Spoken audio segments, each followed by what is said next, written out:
सो इसमें जो हम आपके सिलेबस में सारे टॉपिक्स हैं, I have split this up into chunks कि भाई ये एक this is one chunk which contains some topics, और इसी तरीके से ऑन एंड ऑन मैंने बाकी चैप्टर्स के लिए भी किया हुआ है। सो जो आप लोग का चंक नंबर 1 है, this is all the topics from grade 9 जो कि आ रहे हैं। And this is not all, कुछ और भी हैं जो ग्रेड 9 में थे जो यहाँ पे नहीं लिखे हुए, that will be covered in another chunk. तो सबसे पहले आपके पास काइनेमैटिक्स आ रहा है। सो काइनेमैटिक्स में आपके पास क्या-क्या चीज़ें होती हैं in the syllabus, what is expected of you in the learning outcomes. तो मैं जल्दी से वो रिवाइज़ करा देता हूँ। देखिए काइनेमैटिक्स में आपके पास ये अलग-अलग क्वांटिटीज़ होती हैं। सो you have distance, displacement, speed, velocity, acceleration. उन सब की डेफिनिशन पता होनी चाहिए। जहाँ फॉर्मूला एप्लीकेबल है, you should know the formula, और स्केलर वेक्टर्स पता होना चाहिए। सो जैसे कि एक बहुत मशहूर ज़माना सवाल है कि भाई स्पीड या वेलोसिटी में क्या फ़र्क होता है। So one line answer would be something like this कि स्पीड एक स्केलर होता है, वेलोसिटी एक वेक्टर होता है। सही है। This next thing which I've written is kinematics dictionary. This is not something you will see in your syllabus. This is a term I use. वो ये है कि जैसे कि अगर हम लोग किसी चीज़ की बात करें कि इंक्रीजिंग एक्सेलरेशन या डिक्रीजिंग स्पीड, इनके मतलब क्या होते हैं। सही है। So this is also something you must be familiar with, this is included in this entire chapter. So जैसे कि अगर मैं बात करूं तो मुझे पता है भाई एक्सेलरेशन किसको कहते हैं। एक्सेलरेशन कहते हैं स्पीड बढ़ने को। तो इंक्रीजिंग एक्सेलरेशन हम लोग इस चीज को कहते हैं कि स्पीड आपकी ज्यादा बढ़ रही है हर second. So speed is increasing by a greater amount every second.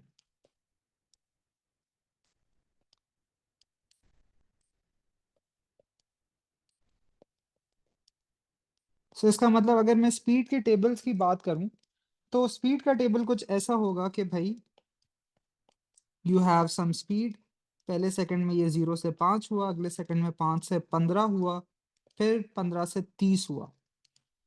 So you can see कि यहाँ पे जो ये जंप्स हैं, पहले 5 का हुआ, फिर 10 का हुआ, फिर 15 का हुआ। सो यहाँ पे हर सेकंड आपके पास स्पीड ज्यादा अमाउंट से बढ़ रही है। This is called increasing acceleration. Constant acceleration में क्या होता है कि आपके पास हर सेकंड स्पीड सेम अमाउंट से बढ़ रही होती है। सही है। So this is like a short recap of this. And again, what you should be more concerned with is the questions here, because questions are again the most relevant things to your exam. फिर kinematics के graphs पता होने चाहिए आपको कि अलग अलग cases के हिसाब से कि अगर कोई एक object is at rest, if it's moving, तो इसका distance time speed time graph कैसे होता है। एक्सेलरेशन टाइम या वेलोसिटी टाइम या displacement time graphs are not there in your syllabus. So distance time है, स्पीड टाइम है, तो उनके ग्राफ्स की आपको शक्ल पता होनी चाहिए कि भाई ये ऐसी होती है और ऐसी क्यों होती है। इसके अलावा what I like to call the features of the graphs, तो जैसे ये कि डिस्टेंस टाइम ग्राफ का ग्रेडियंट स्पीड होता है, स्पीड टाइम ग्राफ का ग्रेडियंट एक्सेलरेशन होता है, स्पीड टाइम ग्राफ के नीचे वाला एरिया डिस्टेंस होता है। Stopping thinking or breaking distance, some people teach it in forces under the heading of friction, because इसके ज़्यादातर सवाल काइनेमैटिक्स के ग्राफ से मिले जुले आते हैं। I will be covering them in kinematics. सही। तो एक छोटा सा आइडिया है कि भाई काइनेमैटिक्स में आपके पास क्या क्या चीज़ हो रही है।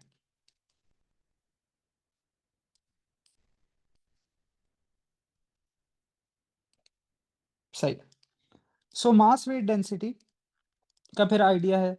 सो अगेन क्वांटिटीज है, मास का मतलब क्या है, वेट का मतलब क्या है, डेंसिटी की definition, the sorts of things, definitions, formula, scalar vector. सही। Again in the context of questions I will be going over this. Gravitational field strength is an important concept कि स्मॉल जी का जो ये मतलब होता है, what does it mean, और ये डिस्टेंस के साथ किस तरीके से वेरी करता है। This is also something you should be aware of. तो अगर हम लोग अर्थ से, if our distance is increasing, so small g जो है वो कम हो जाता है, और स्मॉल जी कम होने की वजह से, because W equals M G, so weight भी कम हो जाता है। We'll also be looking at this idea in the context of a question. So gravitational field strength का वैसे डेफिनेशन ये होता है that it's the force exerted per unit mass.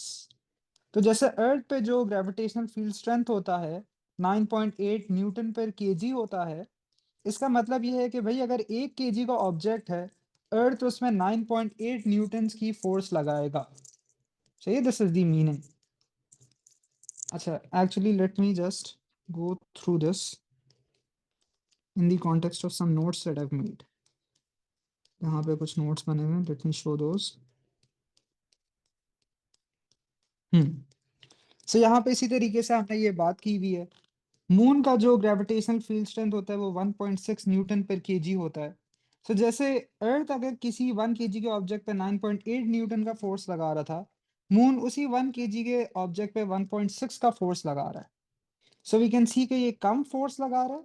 सो इसका मतलब है इसकी ग्रेविटेशनल फील्ड स्ट्रेंथ कम है, which we can also see just by using the numbers. इसके अलावा मेजरमेंट इंस्ट्रूमेंट्स, सो मास को हम लोग मेजर करते हैं इधर यूजिंग अ बीम बैलेंस और an electronic balance. Weight measure हम करते हैं using something which is called force meter, और इसका दूसरा नाम स्प्रिंग बैलेंस भी होता है। And then this is also something very important, differences between mass and weight. So this sort of a table you should know कि mass एक scalar है, वेट एक वेक्टर है। मास का यूनिट केजी होता है, वेट का यूनिट न्यूटन होता है। मास स्मॉल जी या लोकेशन के साथ चेंज नहीं होता है। अभी जैसा हमने कहा कि as we go above the surface of the earth a very large distance, तो स्मॉल जी कम हो जाएगा, तो उससे वेट कम होगा, मास तो कुछ नहीं होगा। सही है। मास की जैसे अभी हमने इंस्ट्रूमेंट्स की बात की थी, mass is measured using a beam balance और an electronic balance. The general term for it is balances. और वेट मेजर होता है यूजिंग अ फोर्स मीटर। सही, तो ये एक छोटा सा बहुत ही तेज सा रिवीजन है about mass weight density. Can everybody else hear everything?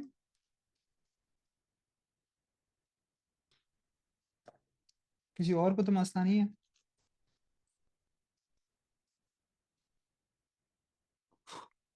So in your syllabus forces explicitly नहीं लिखा हुआ है, but there is some part of forces which is there in your paper. So Newton's laws में basically आपको Newton first second law थोड़ा बहुत पता होना चाहिए। F equals to M A का थोड़ा बहुत यूजेज पता होना चाहिए कि इसको कैसे यूज करते हैं। This is mass, this is resultant force, सही, जो टोटल नेट फोर्स होती है, और ए इज एक्सेलरेशन। तो इसका बेसिक आइडिया आपको पता होना चाहिए, ठीक है।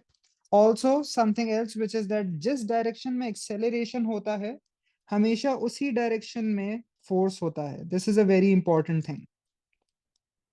और क्योंकि आप में से बहुत सारे लोगों को टर्मिनल वेलोसिटी में मसला है, I'll be going over that in a second. So direction of acceleration and force जो होता है ये सेम होता है न्यूटन सेकंड लॉ में। जिस डायरेक्शन में एक्सेलरेशन होगा उसी डायरेक्शन में, let me right here, resultant force होगा। अब इसी चीज को हम समझते हैं टर्मिनल वेलोसिटी के कॉन्टेक्स्ट में। So let's go to terminal velocity here.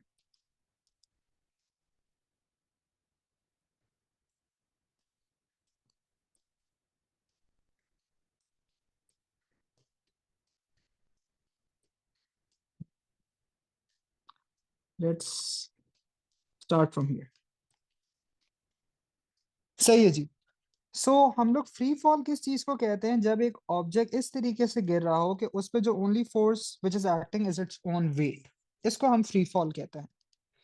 अब यहाँ पे this is only theoretical construct. ये सिर्फ तब होता है जब एयर रेजिस्टेंस नहीं होती है, for example in a vacuum. So अगर एक ऑब्जेक्ट गिर रहा है, so the only force acting on it is the weight, उसका मतलब रिजल्टेंट फोर्स वेट ही हुआ। मास इज मास, और उस वेट की वजह से उसमें जो एक्सेलरेशन होती है हम उसको कहते हैं small g, acceleration due to gravity. Acceleration due to gravity और ग्रेविटेशनल फील्ड स्ट्रेंथ के नंबर्स सेम होते हैं, यूनिट्स का फर्क होता है।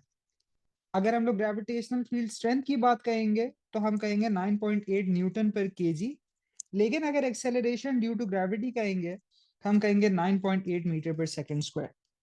सही है। तो यहाँ पे एक्सेलरेशन कांस्टेंट है, इसका मतलब ये है कि स्पीड टाइम ग्राफ का ग्रेडियंट कांस्टेंट है। एक्सेलरेशन बाय डिफॉल्ट पॉजिटिव ही होती है, नेगेटिव एक्सेलरेशन को तो हम डिसेलरेशन कहते हैं।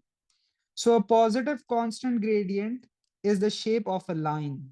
सही, जैसे आप लोग जो मैथ में पढ़ते हैं कोऑर्डिनेट ज्योमेट्री में स्ट्रेट लाइन इक्वेशंस।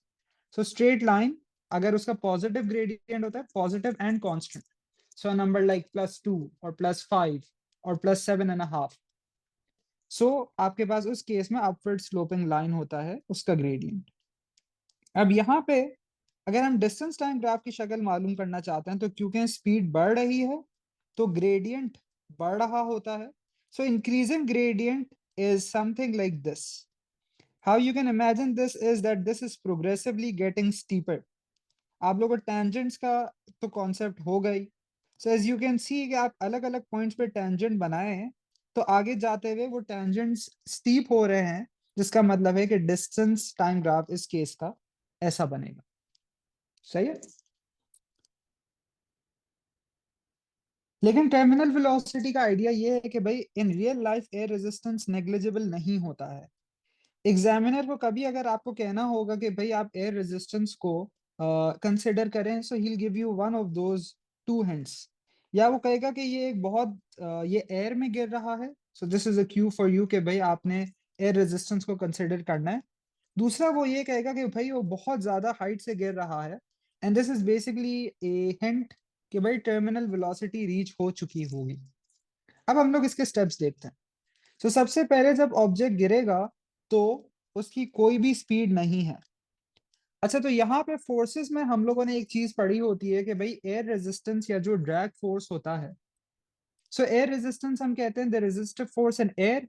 ड्रैग या विस्कस ड्रैग हम कहते हैं वही resistive force but in a liquid. So जो रेजिस्टिव फोर्स होती है that is basically you can say directly proportional to your speed. जब ये ऑब्जेक्ट ड्रॉप हुआ है फ्रॉम रेस्ट, सो ये काइनेमैटिक्स डिक्शनरी में हमें एक चीज पता होनी चाहिए कि रेस्ट का मतलब होता है इसकी स्पीड 0 है। सो यहाँ पे I use the letter u to talk about the initial speed. Initial speed 0 है, सो इसका मतलब है एयर रेजिस्टेंस भी 0 है। सो यहाँ पे तो ये फिर बिल्कुल पहले वाले जैसा ही केस हो गया कि the only force is the weight, so it falls with acceleration due to gravity. लेकिन होगा क्या कि जैसे जैसे इसकी स्पीड बढ़ रही है, बिकॉज ये ऊपर तो एक्सेलरेट कर रहा है, तो एक्सेलरेट करेगा इसका मतलब है स्पीड बढ़ेगी, और स्पीड बढ़ने की वजह से एयर रेजिस्टेंस भी बढ़ेगा। Now all resistive force act opposite to the direction of motion. तो अगर ये नीचे गिर रहा है, एयर रेजिस्टेंस ऊपर एक्ट करेगा। सो यहाँ पे अगर हम लोग इसको एक इक्वेशन की मदद से देखें, so this is how it's moving. अभी air resistance is some small value, so हम कह सकते हैं W पहले था और अब एयर रेजिस्टेंस ऑपोजिट डायरेक्शन में, तो ये सब्ट्रैक्ट होगा, इज इक्वल टू MA।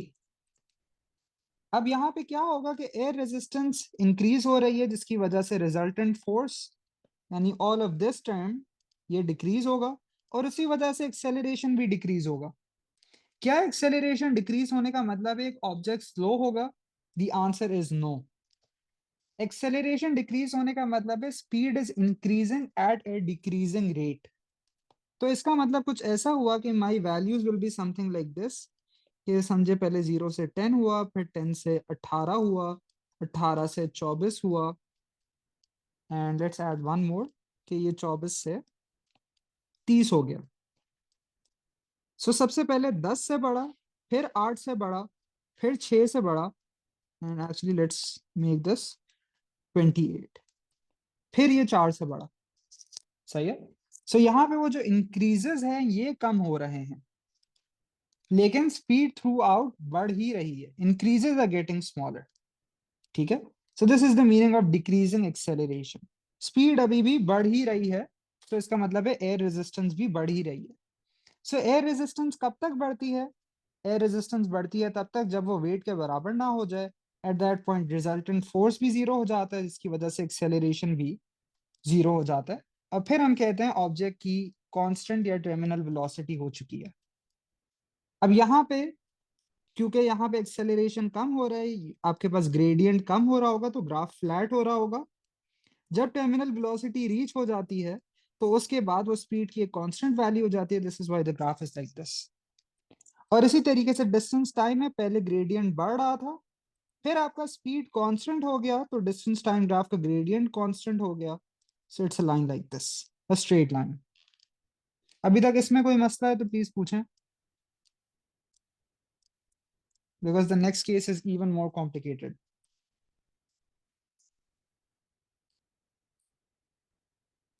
अच्छा, so then we have the case of a falling parachutist.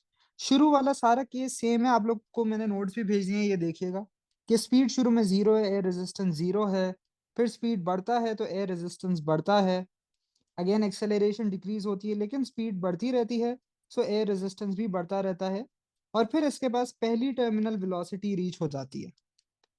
फिर क्या होता है कि जब पहली टर्मिनल वेलोसिटी रीच हो जाती है, इसके बाद ये अपना पैराशूट खोलता है। अब जब ये पैराशूट खोलेगा, because of the construction of the parachute, parachute का एक मटेरियल भी होता है, it also has a huge surface area, तो for a time air resistance बहुत ज्यादा वेट से बढ़ जाती है।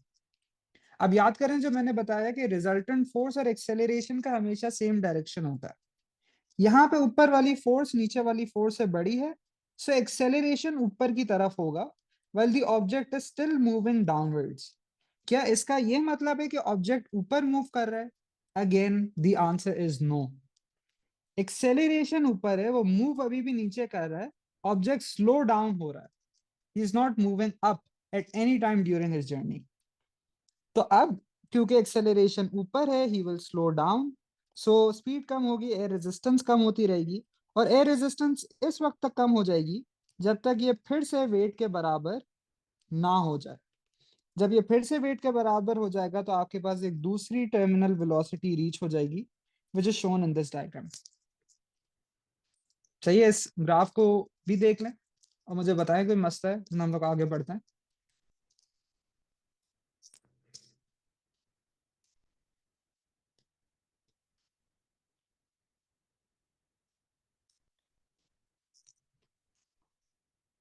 सही है, तो ये पहली टर्मिनल वेलोसिटी है, फिर एयर रेजिस्टेंस वेट से बढ़ा तो ये डीसेलरेट हुआ, स्पीड कम हुई, फिर दूसरी टर्मिनल वेलोसिटी आ गई। ठीक है,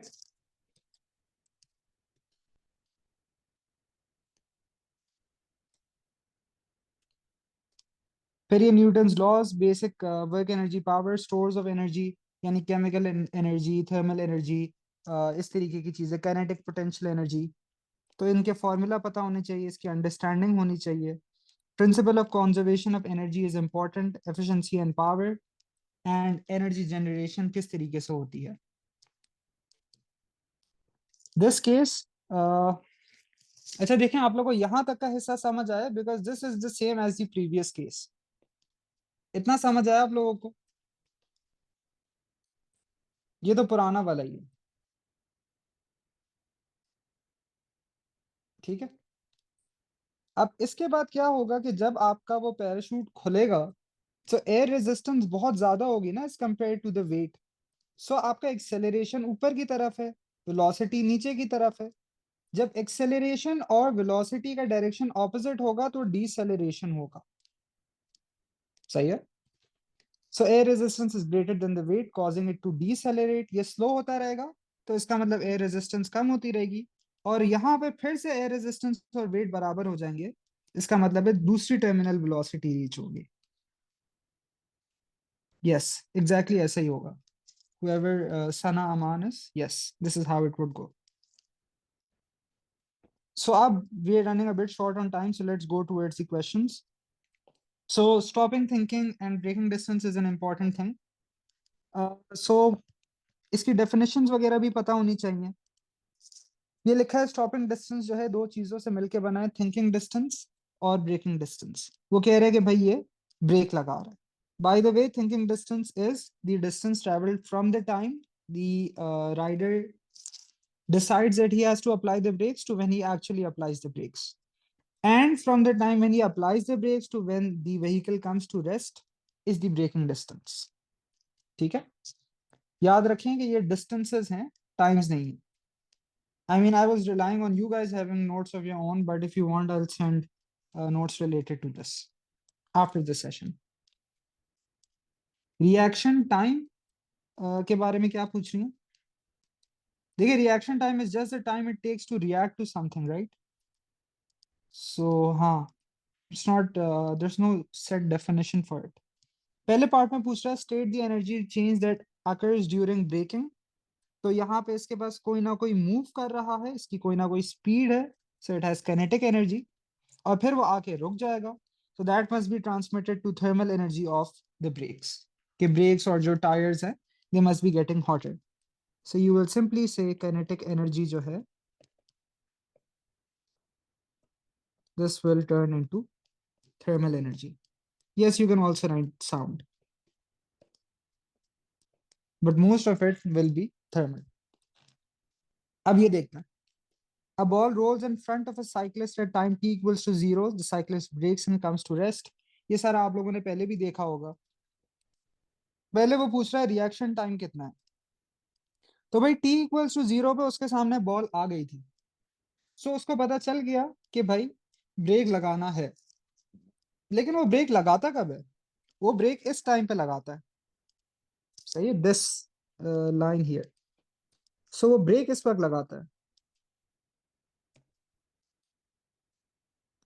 सो रामीन, अब उसके सामने 0 पे आ गई थी ना बॉल, तो उसने ब्रेक तो 0.4 सेकेंड्स बाद लगाया, सो इसका मतलब reaction time is 0.4। Very good, सही है। सो यूनिट्स लिखना ना भूलिएगा, 0.4 seconds.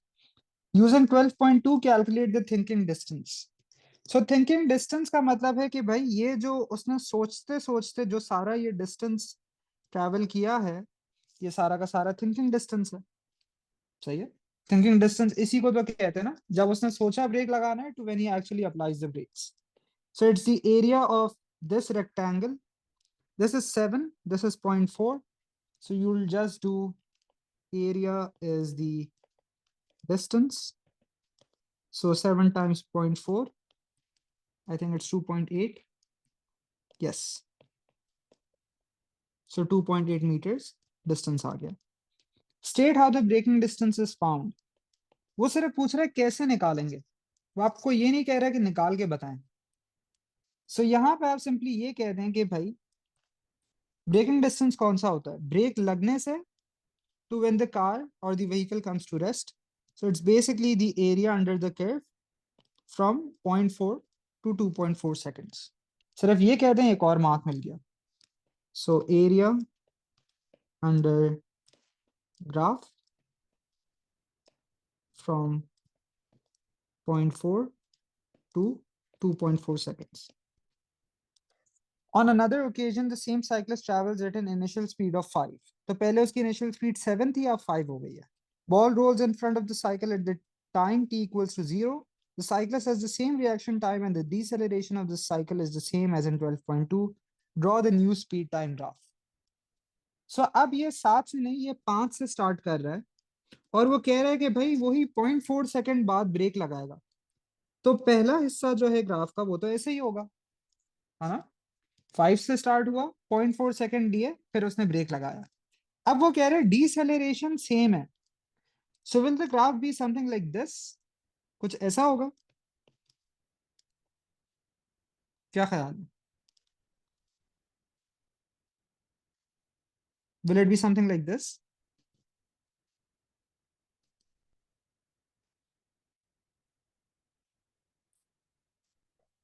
It will not be like this. अगर एक्सेलरेशन सेम है तो आपको पता होना चाहिए कि भाई वो तो स्पीड टाइम ग्राफ का ग्रेडियंट होता है। आप लोगों ने मैथ में भी कोऑर्डिनेट ज्योमेट्री में पढ़ा होगा कि जो लाइन सेम होती हैं, जिनका ग्रेडियंट सेम होता है, तो वो पैरेलल होती हैं। बहुत अच्छे। सो this will be approximately parallel, और ये कुछ इस तरीके से बच जाए, सही। सो it must B parallel.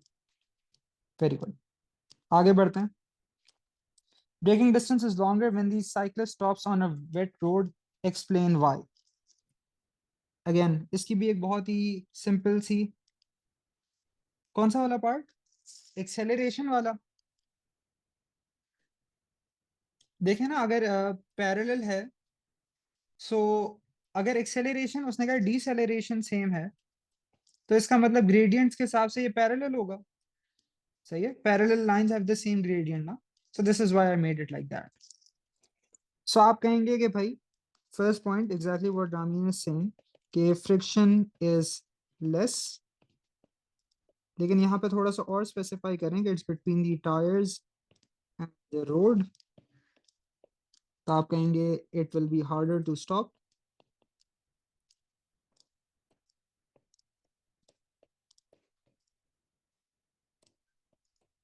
and the car travels more distance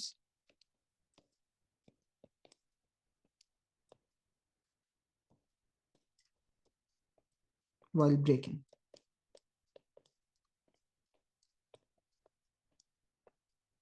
सही है. सो इस तरीके से आपने ये वाले का जवाब देना है. मास वेट डेंसिटी के सवालों पे आ जाते हैं. क्वेश्चन नंबर 1, क्या ख्याल है, क्या आंसर होगा?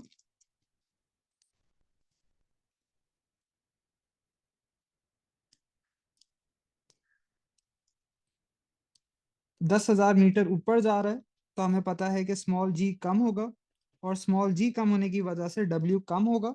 So weight decreases but mass is unchanged. Very good. अगला वाला देखें. स्मॉल जी का डेफिनेशन ये होता है weight over mass. So weight over mass जिसमें भी सबसे ज्यादा आ रहा है, that's the correct one. I think it's A in this case. No, what is it? No, it's C. C, 6 over 40 is the largest.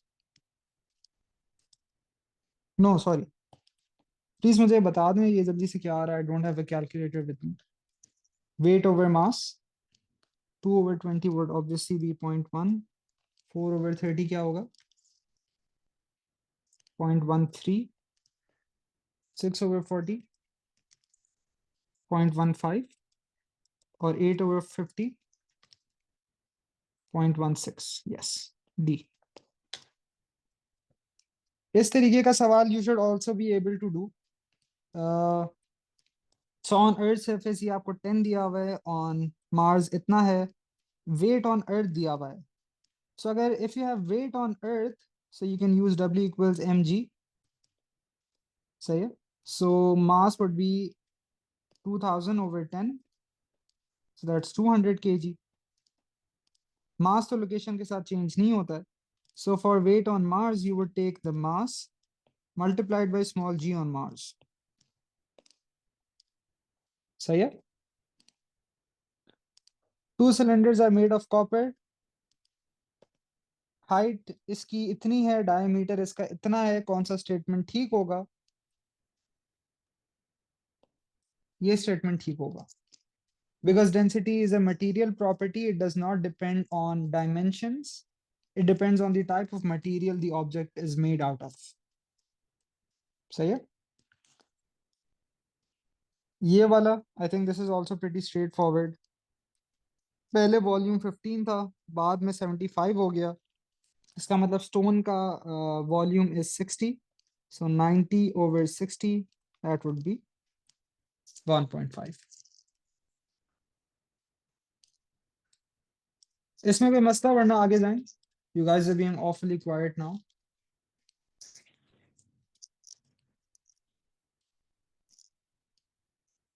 कौन सा वाला? This one. फोर्स वाला. अच्छा, फोर्स वाले करते हैं, चलें. तो देखें, इसमें लिखा है an aircraft flying eight a constant height. तो हाइट इसकी चेंज नहीं हो रही, लेकिन ये स्पीड गेन कर रहा है. सो अगर हाइट चेंज नहीं हो रही, इसका मतलब vertically the forces must be balanced, है ना. एल और डब्ल्यू बराबर होने चाहिए अगर हाइट गेन नहीं हो रही. और फिर ये कह रहे हैं इट्स स्पीडिंग अप. तो प्लेन की शक्ल देख के आपको पता चल रहा है कि भाई स्पीड तो यूं बढ़ेगी. So speed to for it to gain speed acceleration होना चाहिए.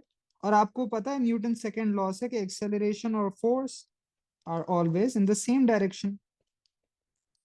सो फॉर यहाँ to be acceleration, this must be greater than the backward force.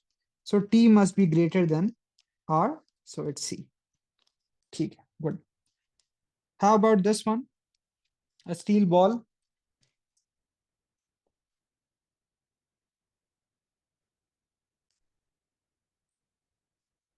Yes, decreasing होगा. ठीक है, so it must be decreasing. क्योंकि क्या होगा, शुरू में वो अपने वेट की वजह से गिर रहा होगा, but this is thick oil, इसमें यहाँ विस्कस ड्रैग होगा। सो जैसे कि हवा में एयर रेजिस्टेंस होता है, यहाँ विस्कस ड्रैग होगा, तो एक्सेलरेशन को डिक्रीज कर रहा होगा। Yes, in the starting all objects will have acceleration due to gravity. वैसे हमारे सिलेबस में it's 9.8। These are obviously older MCQs, तो इस वजह से यहाँ पे ऐसे। इसका answer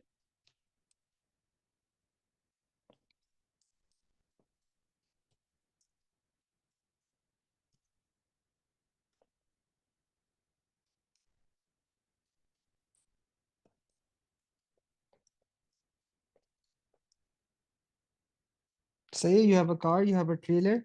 car of mass 1500 kg is towing a trailer of mass 1100। Acceleration of the car कितना है?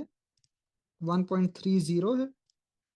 ऑल्सो इसका मतलब ये है कि ट्रेलर का भी एक्सेलरेशन सेम है।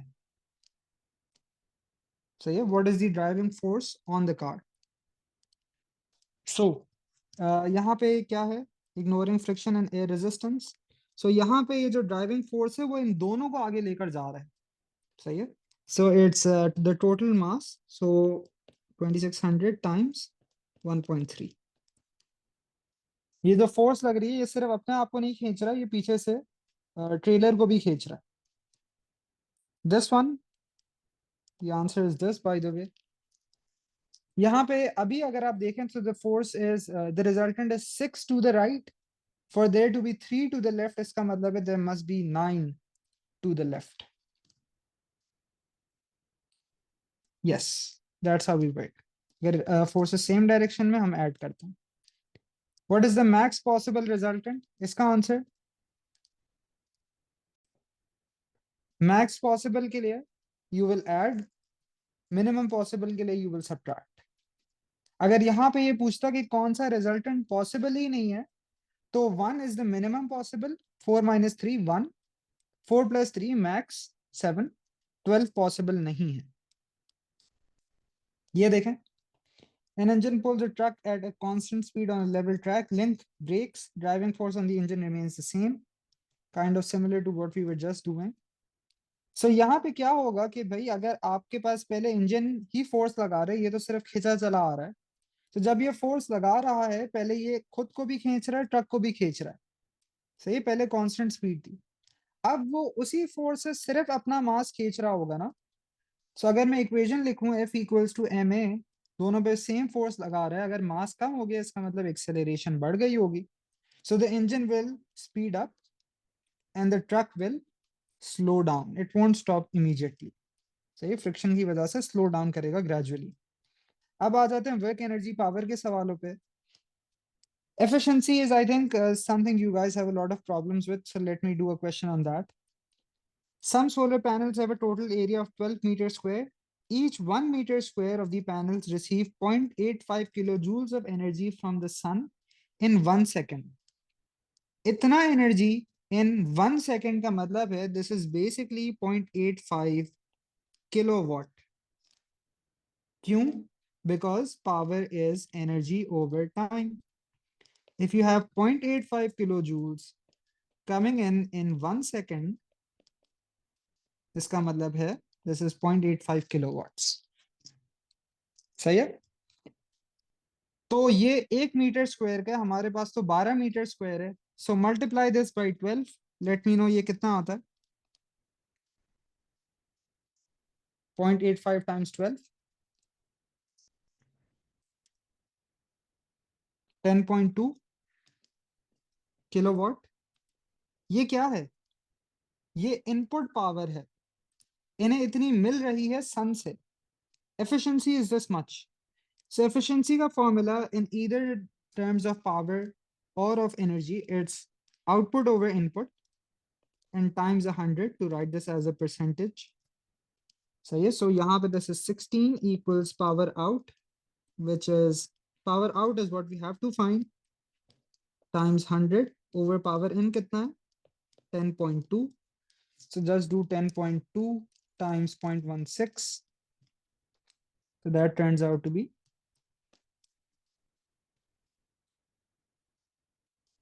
सही है। The diagram represents a geothermal power station. Which useful energy is taking place?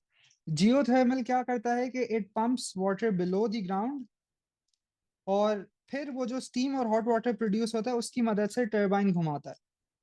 So it's this. देखें ये एनर्जी जनरेशन है ना, तो किसी भी तरीके से एंड में तो इलेक्ट्रिकल एनर्जी ही आ रहा होगा. सही है. So this is what's happening here. A child's toy consists of a flexible track and a model car. Acha, this is a very important question, by the way, for work energy power. The child first holds the car stationary at point A, which is 0.45 meters above horizontal sections. मास दिया हुआ है. फिर वो बोलता है कि ये जाता है बी की तरफ. सो इस हाइट से छोड़ा है तो ये स्पीड पकड़ के इस तरीके से जाता है. Both air resistance and friction are negligible. Small g को आप 9.8 कर दें.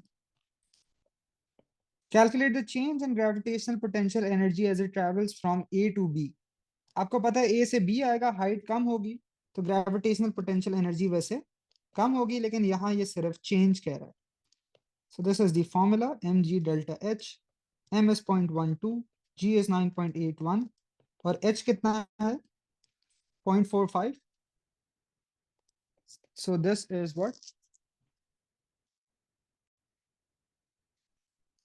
So ये आता है 5.3 joules correct to 2sf. आगे वो पूछता है calculate the speed of the car when it reaches B. So again यहाँ पे अब आपने principle of conservation of energy इस्तेमाल करना है कि भाई इसने जितनी पोटेंशियल एनर्जी लूज की होगी उतनी काइनेटिक एनर्जी गेन की होगी. So whatever this is must equal the kinetic energy. Say previous part का answer.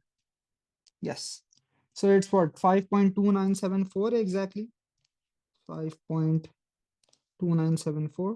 To avoid rounding errors आपने कैलकुलेटर वैल्यू यूज करनी चाहिए. मास कितना था 0.12 हाफ एम वी स्क्वायर.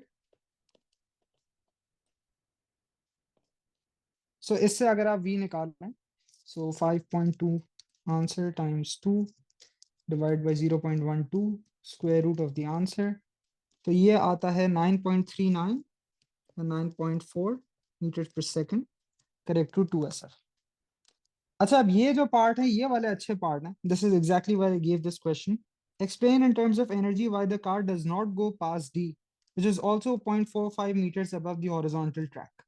इसका क्या जवाब होगा? वो कह रहा है कि ये जो लूप बना है ना वो उसको कर नहीं पाता है पूरा, वो सिर्फ इतना ऊपर जाता है. अब ये ना कहिएगा कि भाई यहाँ पे फ्रिक्शन है, बिकॉज उसने साफ साफ कहा है कि कोई भी फ्रिक्शन नहीं है. नहीं, स्पीड क्यों कम होगी? आपने ये कहना होगा कि भाई जितनी इसकी शुरू में एनर्जी थी उतनी ही तो फाइनल एनर्जी भी तो होगी. यहाँ पे कोई एनर्जी लॉस थोड़ी हो रहा है, यहाँ पे कोई फ्रिक्शन नहीं है, कोई चीज नहीं है.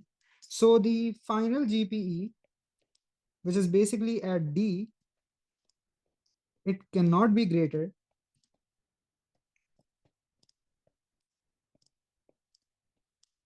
than the initial GPE, which was at A, I think. सही, जितना शुरू में होगा उतना ही तो फाइनल होगा. कोई गाड़ी को ऐसे धक्का थोड़ी दे रहा है कि it's going to go up.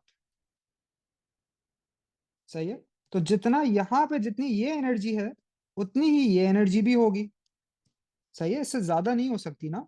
It's like that experiment, जैसे वो एक आता है कि ऑन यूट्यूब वगैरह एक फिजिक्स का प्रोफेसर है वॉल्टर लुवन. तो वो यहाँ पे एक पेंडुलम होता है अपने मुंह के करीब, वो यहाँ पे छोड़ता है and then he lets it go, तो वो ये यूं वापस जाता है. तो वो कैसे उधर पे ही खड़ा रहता है? क्योंकि उसको इतना यकीन है कि भाई एनर्जी उतनी ही होगी, जितनी पोटेंशियल एनर्जी शुरू में थी उतनी ही पोटेंशियल एनर्जी बाद में ही होगी. अनलेस वहां पे अगर कोई दूसरा स्टूडेंट खड़ा है जिसको उसने कम मार्क्स दिया, अगर वो धक्का दे दे then it's a different story. वरना तो वो उसी पोजीशन पर आएगा वापस. सही है. So this is the idea यहाँ पे. So immediately after being released at A, the car travels to B, to C, and then to D. Describe the motion of the car after it reaches D. तो भाई अभी जब D में पहुंच गया है फिर क्या होगा? बिकॉज ऑफ द कर्वेचर ये फिर से नीचे आएगा, फिर यूं जाएगा, and then what is important to say here is again वो A तक पहुंचेगा. सही है, energies are the same, so he will still go back to A. So he goes from D to C to B, so goes to C, B and then to A. तो वो A तक वापस जाएगा. Yes, I will send the worksheet after I'm done with this. अच्छा, renewable energy source, renewable का क्या मतलब होता है?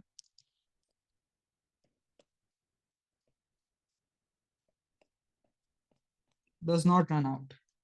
ठीक है, ये जहन में रहे कि रिन्यूएबल और अवेलेबल में फर्क होता है. सही है, रिन्यूएबल और अवेलेबल में फर्क होता है. Available is the ease with which you can create energy.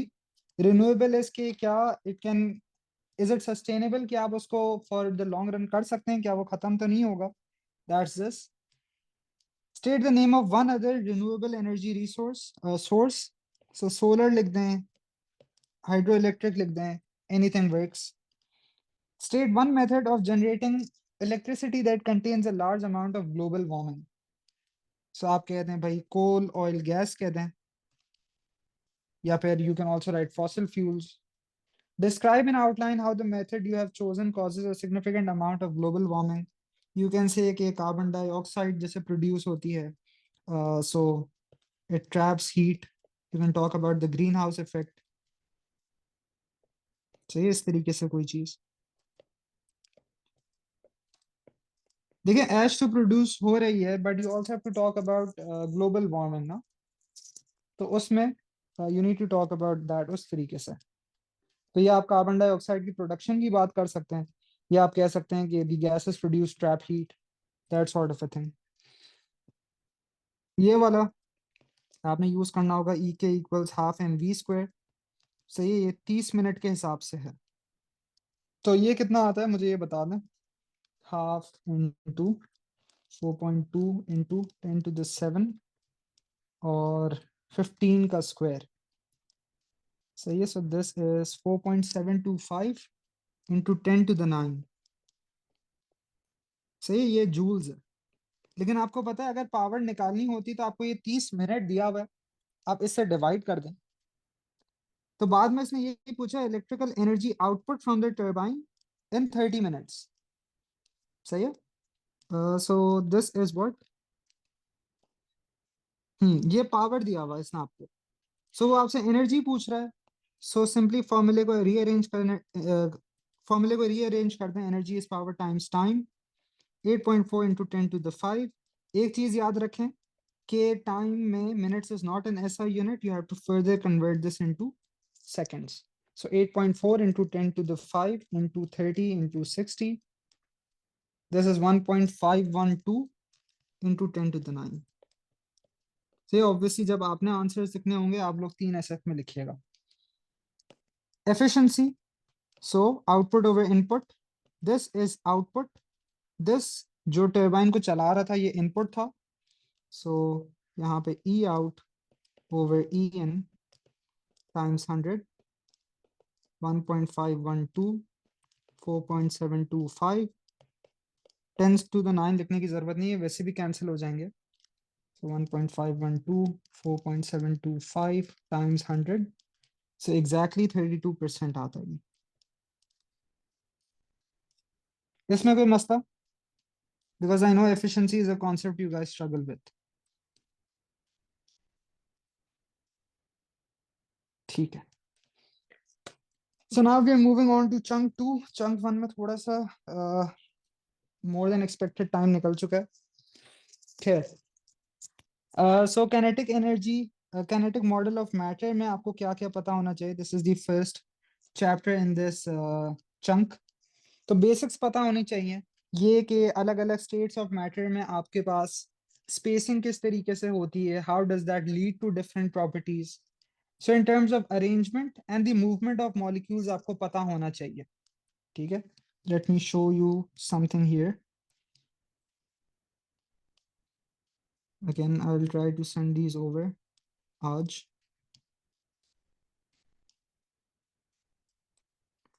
सो जैसे ये काइनेटिक मॉडल ऑफ मैटर में कि इसकी क्या क्या प्रॉपर्टीज होती हैं, कोलिजन किस तरीके से होता है, ये जो स्पेसिंग और अरेंजमेंट किस तरीके से होती है. So this is some important stuff here.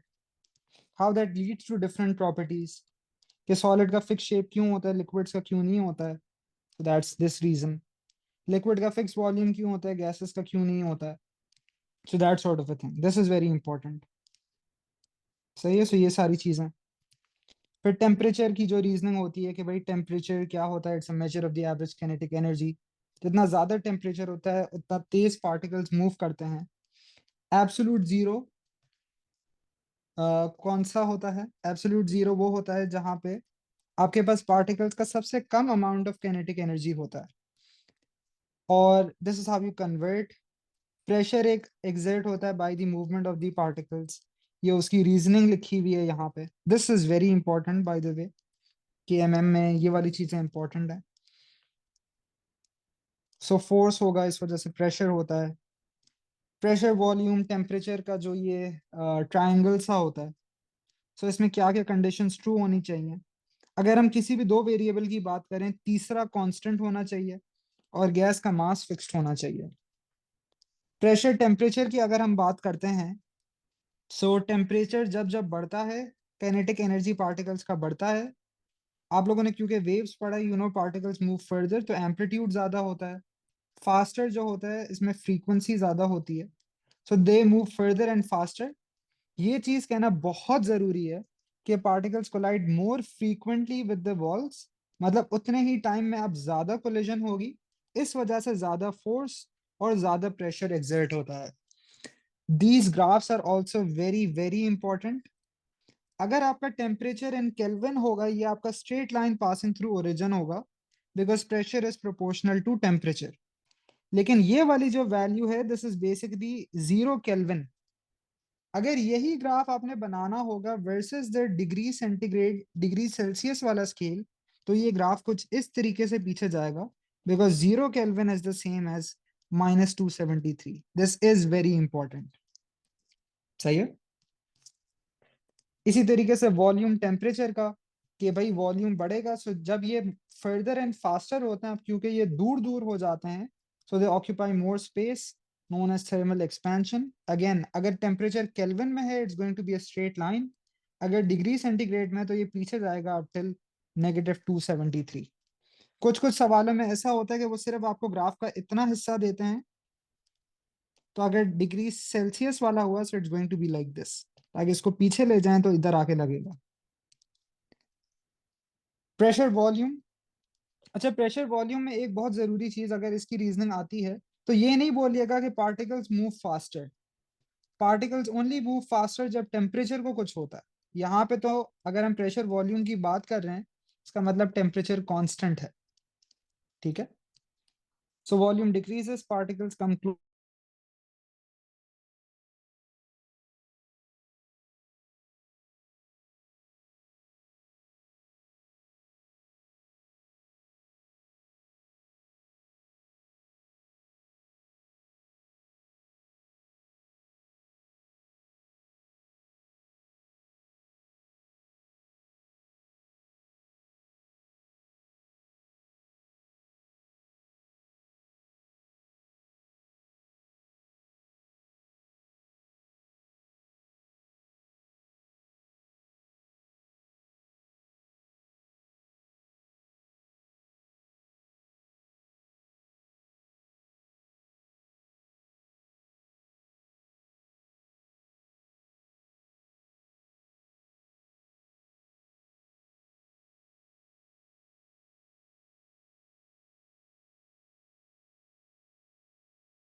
अच्छा जी, आई एम बैक।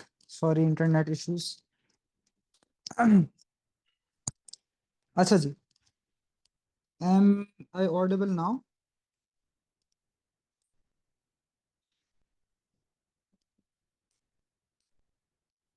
चलें, ठीक है। Yes. So comparison in states of matter experiments जो हैं, these are things you must no.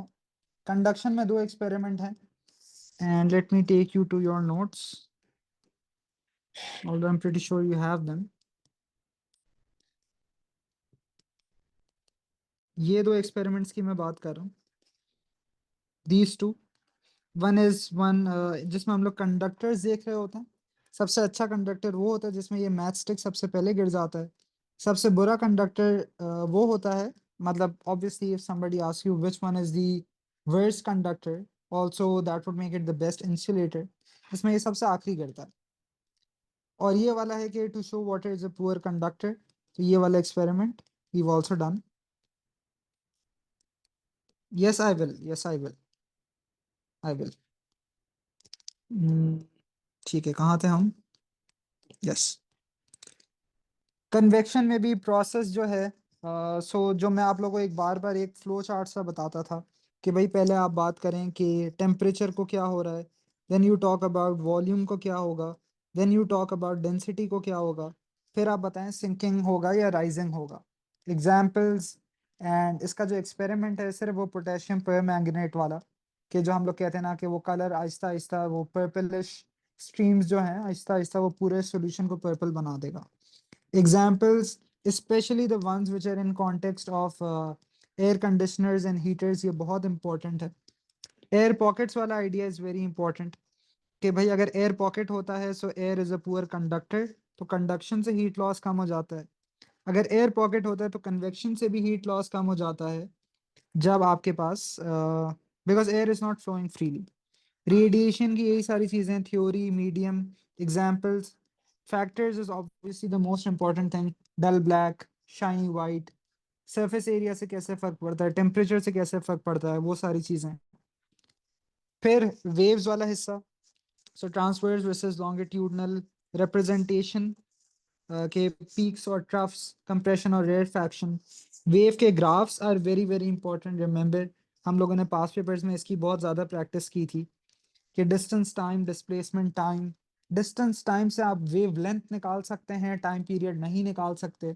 Displacement time से sorry sorry let me repeat my self.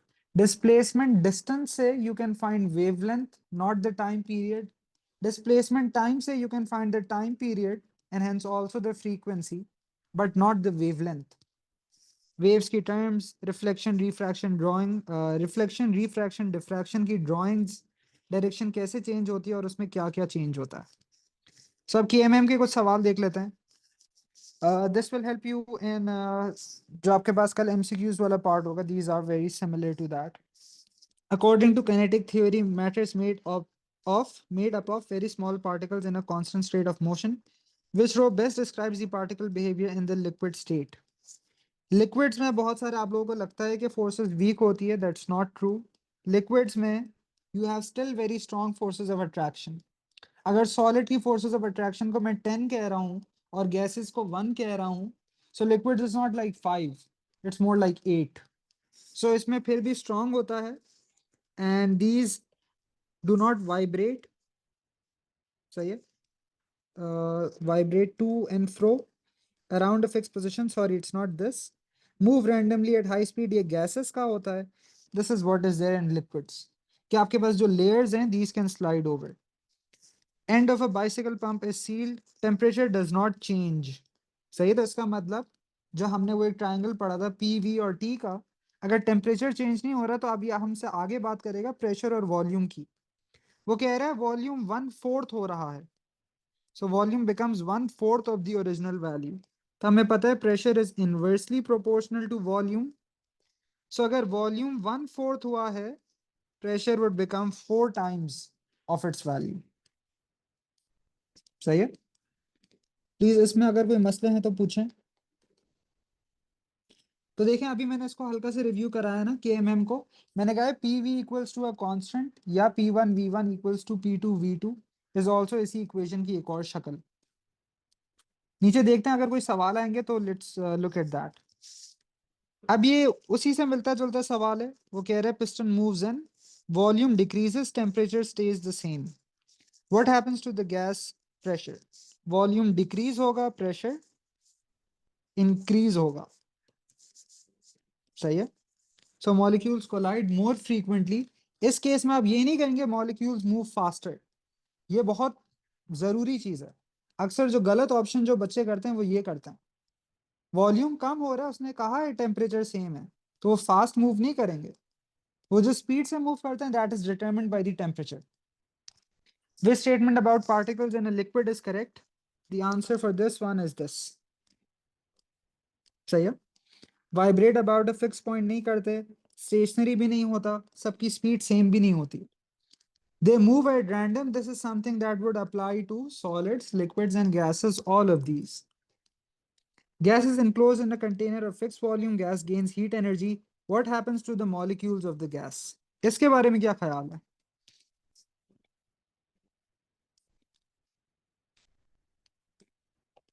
What about this? Molecules कभी भी खुद एक्सपेंड नहीं करते। ऐसा नहीं है कि मॉलिक्यूल इतना था तो इतना हो जाएगा। This is not how it works. Molecules के दरमियान जो स्पेसेस चेंज होती है, this is what changes. Very good Hussain. So they move faster inside the container. This is correct. सही है। दे वाइब्रेट विद ग्रेटर फ्रीक्वेंसी, ये गलत है because of this thing, vibrate. They don't vibrate. ठीक है। Sealed packet containing air and a snack is purchased at an airport. The sealed packet is taken on board an aircraft. During the flight, the packet becomes larger. So हम कह सकते हैं कि भाई packet का volume बढ़ गया। What causes the packet to become larger? Density of the air inside the packet increases. तो अगर डेंसिटी बढ़ रही है तो वैसे पहली बात तो सोचने की है कि भाई डेंसिटी बढ़ेगी कैसे, if the nothing is happening to the packet. सही है। मास ओवर वॉल्यूम। सो वैसे तो अगर डेंसिटी बढ़ रहा है तो वॉल्यूम को कम होना चाहिए because they must be in reverse. Mass of the packet increases, obviously wrong. Pressure of the air outside decreases, this is correct. तो आप इसको इस तरीके से इमेजिन करें कि भाई अगर आपका पैकेट ये है, if this is the packet, तो pressure is basically driving down on this, है ना? ये सारा प्रेशर है।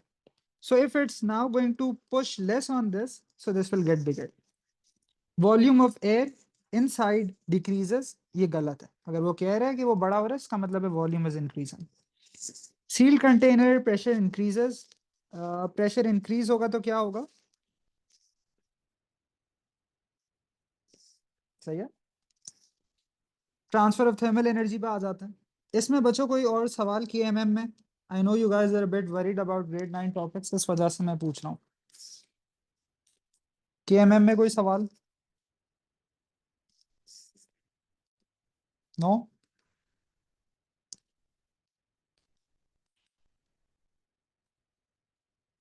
PV इक्वल्स टू K का सिर्फ ये मतलब है, देखें जब आप लोग मैथ में इसको सॉल्व करते हैं तो आप लोग यही कहते हैं ना कि P is inversely proportional to V। सही है। प्रोपोर्शनैलिटी के लिए आप क्या करते हैं, कांस्टेंट से मल्टीप्लाई करते हैं ना। So you can also write it like this, PV equals to a constant.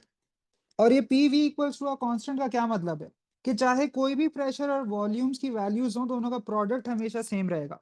So you can also write it like this. सही है। This pressure multiplied by this volume would also equal to some other pressure multiplied by उसका corresponding volume. Happy? चलें। Transfer of thermal energy. Electrical heater is placed in a beaker of cold oil as shown. Heater is switched on. What happens to the liquid at X? It becomes less dense and rises. सीधा सीधा worksheet का सवाल है। I hope इसमें किसी को कोई मसला नहीं है। ये वाला भी मैंने कराया था। This concept is by the way very very important कि भाई अगर ग्रिल ऊपर है, कंडक्शन तो नहीं हो सकता, बीच में एयर है, air is not a good conductor. और अगर हवा गर्म होगी it's going to go up, it's not going to reach the bread. सही है। Why? Because temperature increases, volume increases, density decreases, so it's going to rise. So it's neither conduction nor convection, it's only radiation.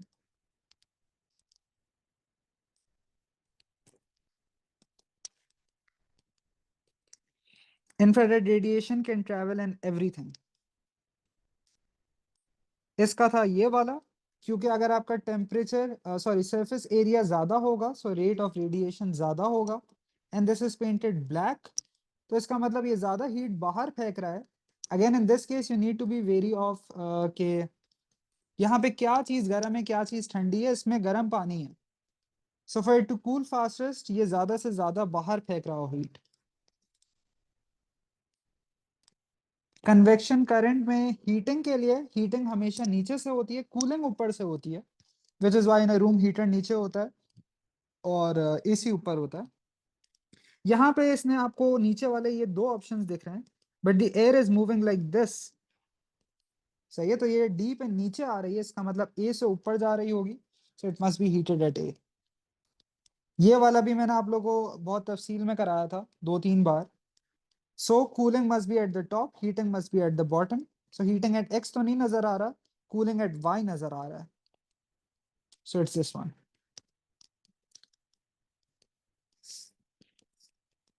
इसमें copper molecules cannot move, free electrons can move, they will move from the hotter to the colder end.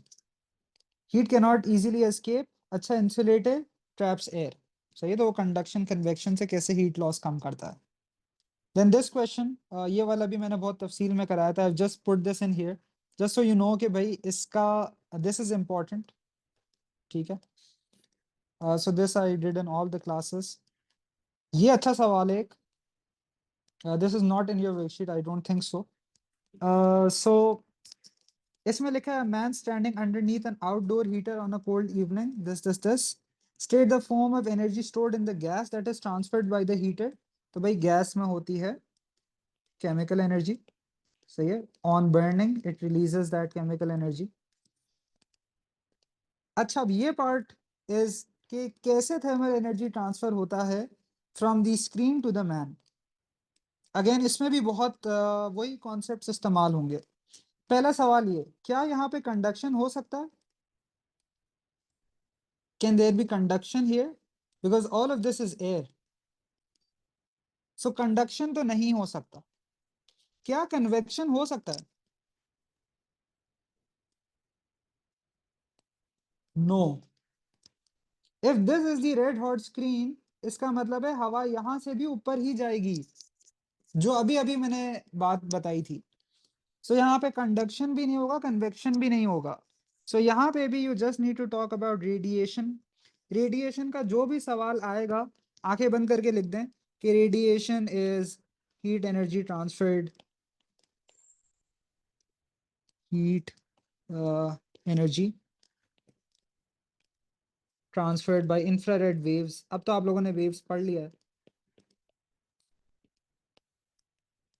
सही है, तो इसके बाद आप बस ये बोल दें कि this man will absorb the heat. इस तरीके से आपने ये कहना था इसमें। This was a good question. At the top of the heater is a metal hood that has a shiny lower surface. Explain why this makes the energy transfer more efficient. क्योंकि यहाँ पे ये शाइनी स्क्रीन है, तो ये heat energy यहाँ से reflect होके वापस आदमी तक पहुंचेगी। सही है, so this is what you had to take. So shiny is a good reflector.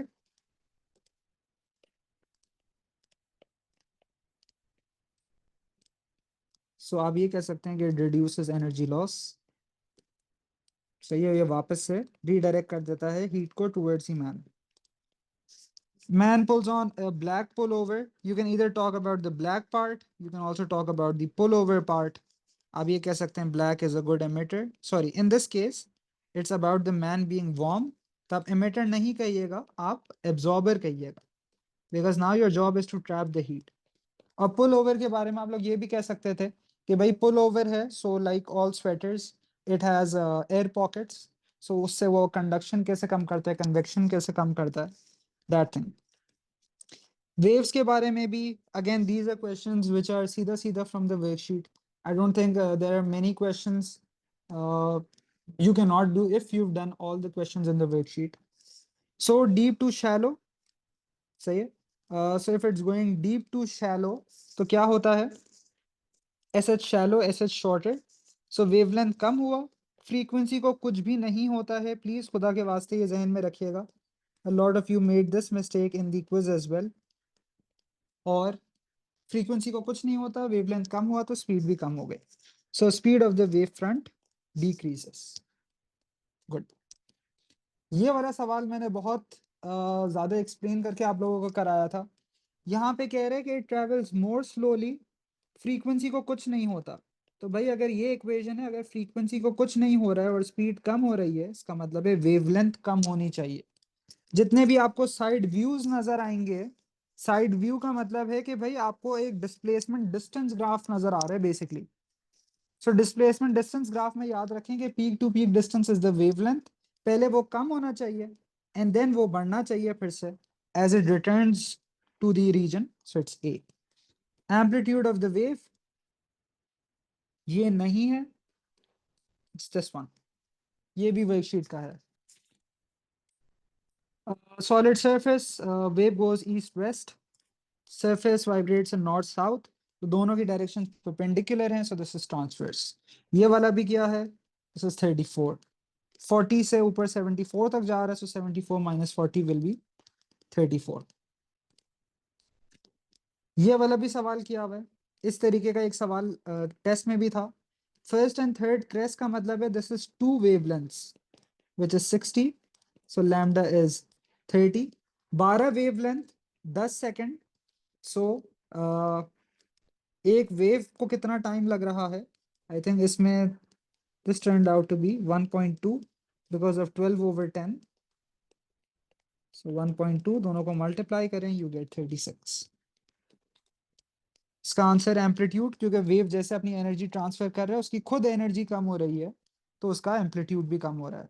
ये वाला भी मैंने बहुत तफसील में कराया हुआ है. Not going to waste more time on this. ये सारे सवाल wavelength. There is a question very very similar to this in your paper. ये देखिएगा कि आपने जब वेवलेंथ निकालनी होती है, आपने बीच वाले फासले देखने होते हैं. दिस इज एक वेवलेंथ, दूसरा वेवलेंथ, तीसरा वेवलेंथ, चौथा वेवलेंथ. सो यहाँ पे जब वेवलेंथ मालूम करना होगा, यहाँ पे ये 4 वेवलेंथ्स हैं. So then lambda would be 3. The bar makes 10 up and down movements in 5 seconds. तो यहाँ पे frequency 10/5 that would be 2 hertz. तो इसी तरीके से आप स्पीड निकाल लेंगे. ठीक है. ये वाला question I think Ramin asked on the group. So she was correct in saying कि भाई जितनी भी आपके पास ही है, oh sorry no, this is shallow to deep. So shallow to deep it would bend away from the normal. So ये deep to shallow it bends towards, shallow to deep it bends away. मैंने एक general बात भी फिर आप लोगों को group पे बताई थी कि जब भी आपका जो वेव है, and this applies not only to light और टू साउंड और टू वाटर, सारी वेव्स में ही अप्लाई करेगा. विच इज दिस के if the wave speeds up, तो पहले स्लोज डाउन की बात कर लेते हैं. ये लाइट में भी अप्लाई करेगा. वेव स्लोज डाउन, इसका मतलब है it bends towards the normal. ये लाइट में भी होता है, यहां पर भी हो रहा है.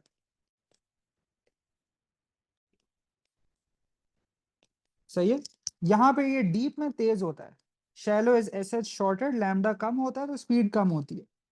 यहां पे it's going to speed up, और जब जब ये स्पीड अप करता है it bends away from the normal.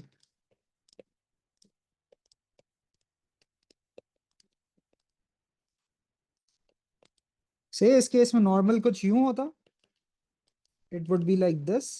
सो ये नॉर्मल से इस तरीके से दूर बेंड हुआ है. ठीक है. इसमें किसी को कोई मसला, इसमें कोई मसला नहीं है. नो, आगे जाएं. Wave motion. वेव मोशन की सिंपल जो आप लोगों को लेक्चर में सबसे पहली एक दो लाइनें लिखवाई, इट्स दैट कि this is a transfer of energy without movement of the medium itself through the vibration of particles. Frequency wavelength इसकी डेफिनेशन लिखी है। इसका भी मैंने आप लोग को सवाल कराया था कि इसमें भी यू हैव अ नॉर्मल और फिर वो जो रिफ्लेक्टेड पार्ट्स हैं इसकी आपने जियोमेट्री देखनी होगी कि ये exactly at the normal cross over कर रहे हो। ठीक है जी, इसमें कोई मसला नहीं है। So let me give some more time to this. So chunk number 3, I think इसमें मुझे कॉन्सेप्ट्स की इतनी रिवीजन कराने की जरूरत नहीं है। This is very very recent. So let's just go directly to the past papers. अच्छा, साउंड के बारे में let me give some time here. तो देखिए, साउंड का जो पहला हिस्सा है which is just the production of sound. So आपको ये पता होना चाहिए कि भाई sound is produced by some vibrating source.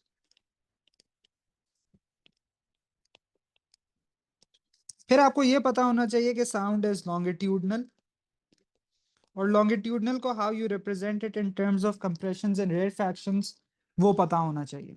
सही है। इसका diagram I don't have because I took the picture from my phone and that is already there with you guys. Medium चाहिए होता है साउंड को, so sound needs a medium. और उसके लिए वो जो बेल जार एक्सपेरिमेंट है that is something you must be familiar with. Let me pull up something from here.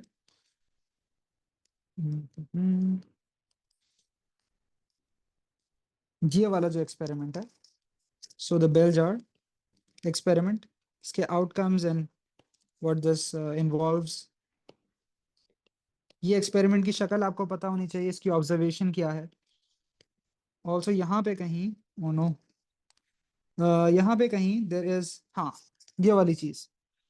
So compression वो हिस्से होते हैं जहाँ particles are closer together, and rarefaction वो होते हैं जहाँ ये सबसे दूर दूर होते हैं।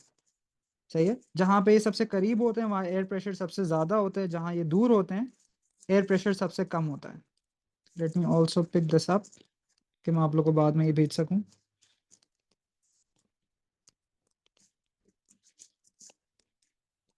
इसको पहले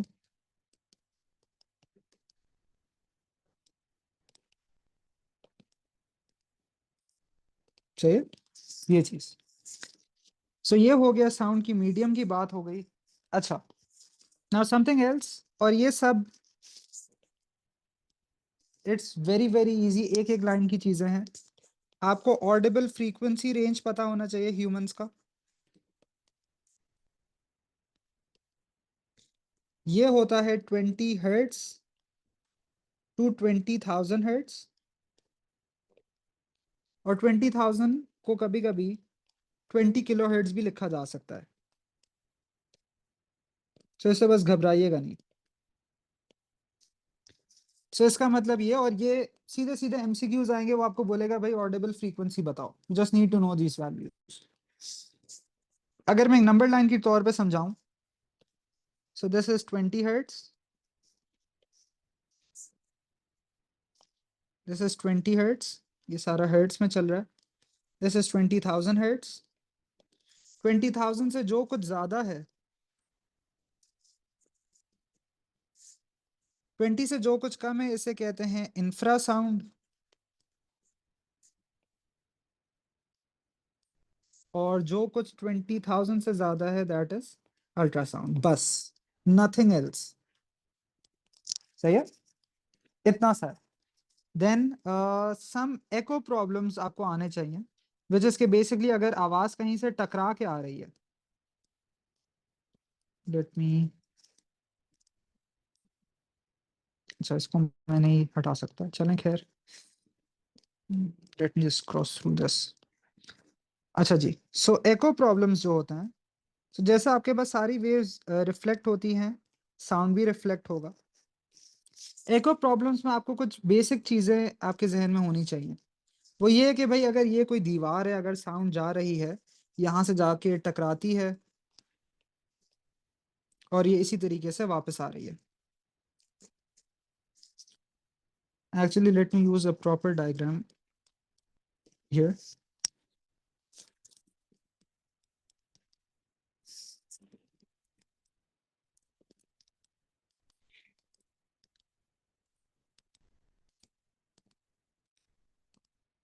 So let's use something like this.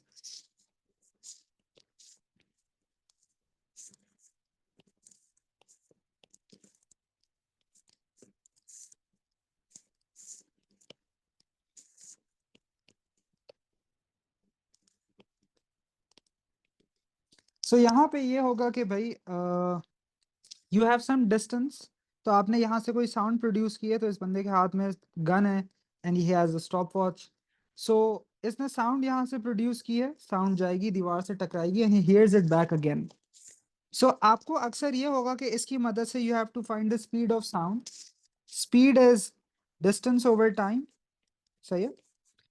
लेकिन यहाँ पे आपने ये चीज का ख्याल रखना है कि भाई ये जो साउंड वेव गई है, पहले ये यूं गई है, दीवार से टकराई है and then it's come back. So just आपने ये याद रखना है कि भाई यहाँ पे जब आप ये यूज करें तो ये जो डिस्टेंस डी है ना, ये 2 बार ट्रैवल हुआ होगा। हुसैन, या तो आप ये कह सकते हैं टाइम आधा है, या यू कैन से कि वो जो डिस्टेंस है डी वो 2 बार ट्रैवल हुआ होगा। That's all you need to know. सही है, बस ये है साउंड में। So longitudinal wave, compression, rarefaction की लेबलिंग। साउंड को मीडियम चाहिए होता है, उसके लिए this experiment. Audible frequency range के बारे में एक लाइन, एंड एको प्रॉब्लम्स किस तरीके से हैंडल करनी। I have echo problems, I also send you guys this, तो ये वाले हम लोग करेंगे।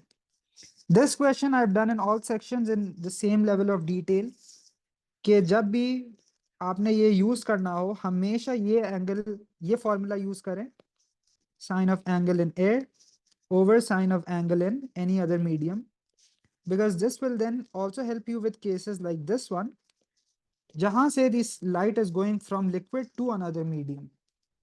सही है। यहाँ पे there is also another additional problem कि ये जो angle है ना, this is not with the normal। In light all angles must be with the normal।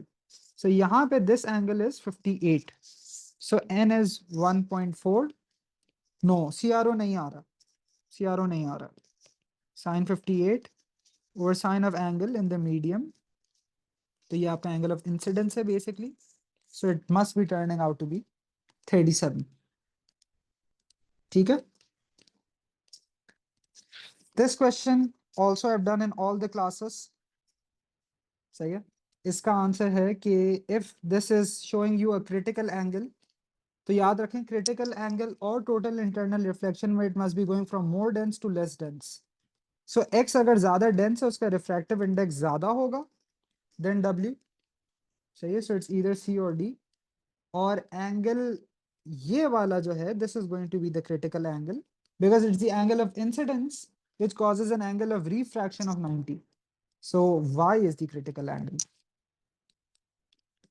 ये वाला through which angle does the direction of ray of light change, तो ये 40 था, आपको पता है ये भी 40 है। you will have questions like these on your paper tomorrow। so ये 40 है, ये भी 40 है। so what angle does the direction of the ray of light change। सही है। so यहाँ पे क्या आइडिया है कि यहाँ पे ये वाला एंगल इज व्हाट, ये देखें, इसका आप लोग क्या लगता है क्या आंसर होगा।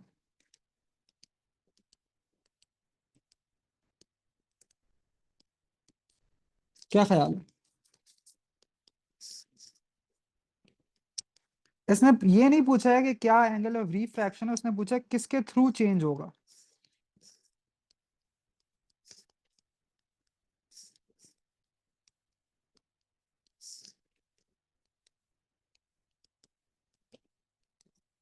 वो ये कहना चाह रहे हैं कि भाई अगर लाइट को कुछ नहीं होता वो यूं जाती ना, so what is this angle it has change through. So angles on a straight line, this is 80, the sum of all of these should be 180।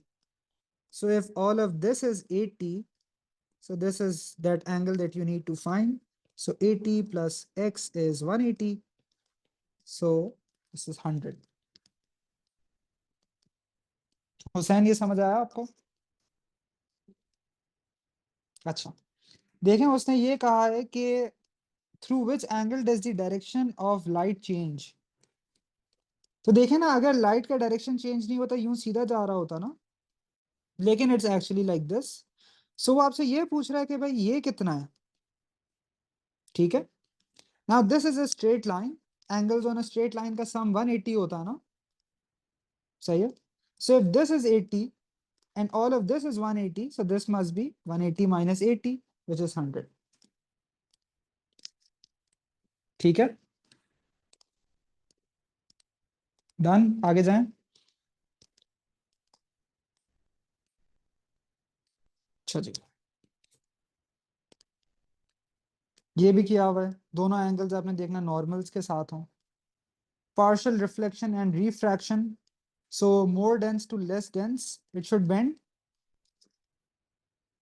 Yes, क्योंकि उसने ये पूछा ना, angle through which it is the angle through which the direction changes. इसका क्या answer होगा? Partial reflection and refraction. देखिए reflection होगा तो ये तो नहीं लग रहा है इसमें एंगल ऑफ इंसिडेंसेस और एंगल ऑफ रिफ्लेक्शन सेम नहीं नजर आ रहा है. ये देख रहे हैं आप लोग, this is not the same as this. ठीक है. Also, it's more dense to less dense, it's going to bend away from the normal. ये rules, please make sure you have a very good grip on this. Good work. You also have a question like this. इसमें क्या कह रहा है? याद करें तो हमने ऐसा एक डायग्राम पेरिस्कोप्स के कॉन्टेक्स्ट में देखा हुआ है. कह रहे हैं angle between P Q and Q R is 45. P Q and Q R के दरमियान 45 तो नहीं है, 90 है. Angle between Q R and R S, again ये भी 90 है.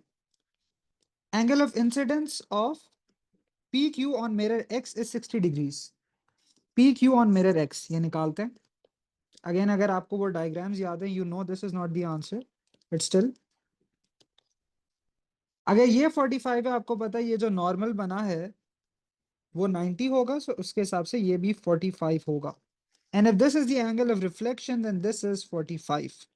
सो it's not this either, it's D. बहुत अच्छा. लाइट हो गया. अच्छा, लाइट में ये वाले सवाल भी मैंने आप लोगों को कराए. These are paper 2 questions. Mark the critical angle and label it C. जिस एंगल ऑफ इंसिडेंस की वजह से एंगल ऑफ रिफ्रैक्शन 90 हो जाता है is the critical angle. State by only one of the three rays is totally internally reflected. बताएं. Total internal reflection के लिए दो शराइत होती हैं. There are two conditions.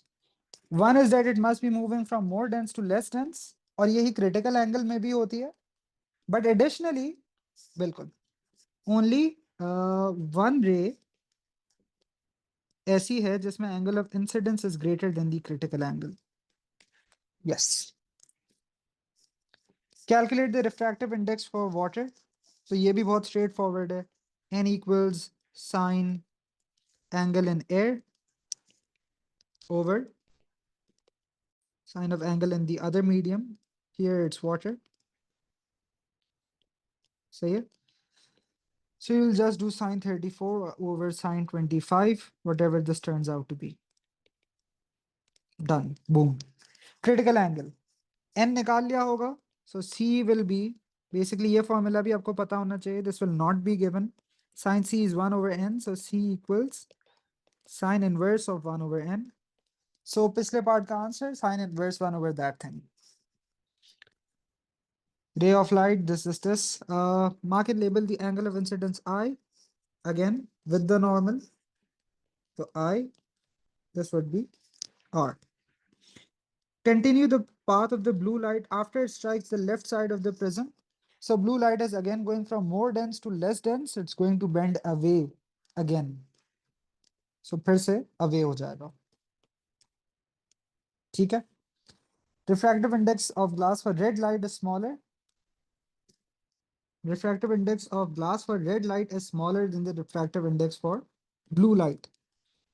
इसका क्या मतलब है? ये हमको क्या बताना चाह रहा है? अगर रिफ्रैक्टिव इंडेक्स कम है, इसका मतलब है कि बेंडिंग भी कम होगी यहां पे. सही है. This is what it means. Let me make all of this in blue. So यहां पे this is going to be ऐसे. So it's just going to bend less. You already know the how the normal is, if अगर आप इसको बिल्कुल horizontal भी कर दें इसमें कोई मसला नहीं है। सो ये लेफ्ट साइड को भी ट्राई करके बेंडिंग कम होगी। It's going to be like this.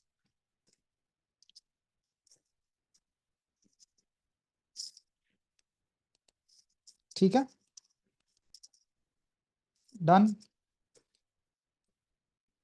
Please जो भी मुझे मैसेज कर रहे हैं नाम के साथ करें, मुझे कोई समझ नहीं आएगा ऐसे कुछ भी। एंड ऑल्सो बाय द वे अभी ना करें message, so it's better. State what is meant by the critical angle. You have this definition in your copy.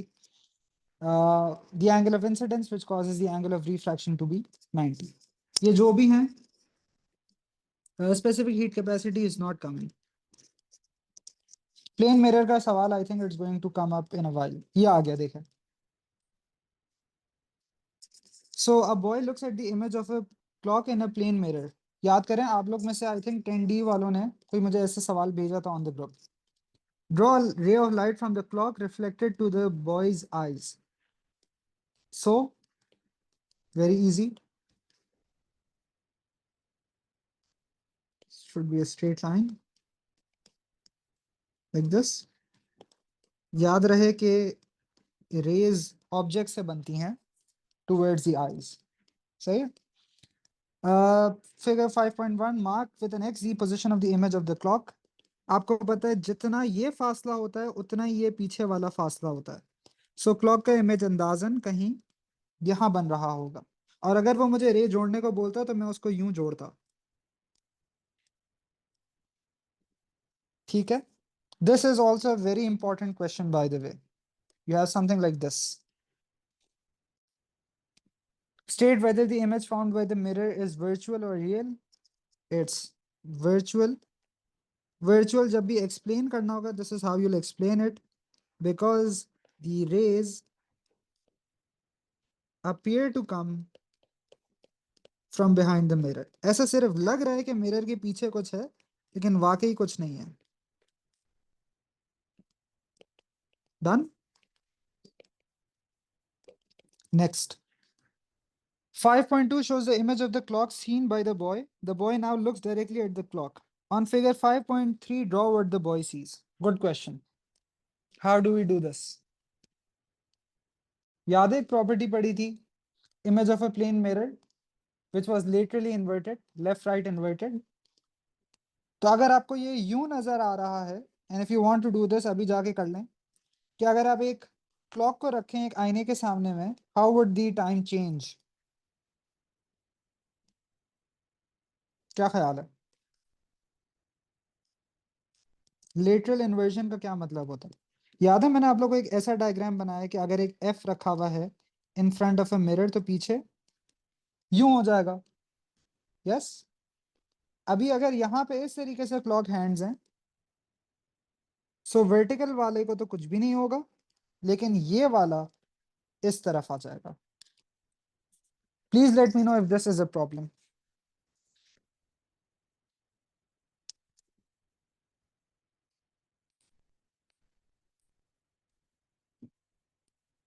ये कौन सा याया है? I don't think I teach a याया in either of the sections.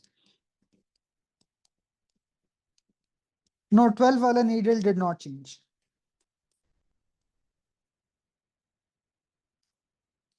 12 वाला नीडल डिड नॉट चेंज। ठीक है, क्योंकि ये वर्टिकल है ना। ये ऐसी बात हो गई कि भाई अगर आईने में मेरे सामने एक ए रखा होता, ए मुझे अभी ए ही नजर आता, because of this vertical symmetry. है ना, सिमेट्री सोचें, जैसे आप लोग मैथ में पढ़ते हैं जो symmetry, but F is not symmetrical vertical, इस वजह से लेफ्ट राइट में आपको वो फर्क नजर आएगा।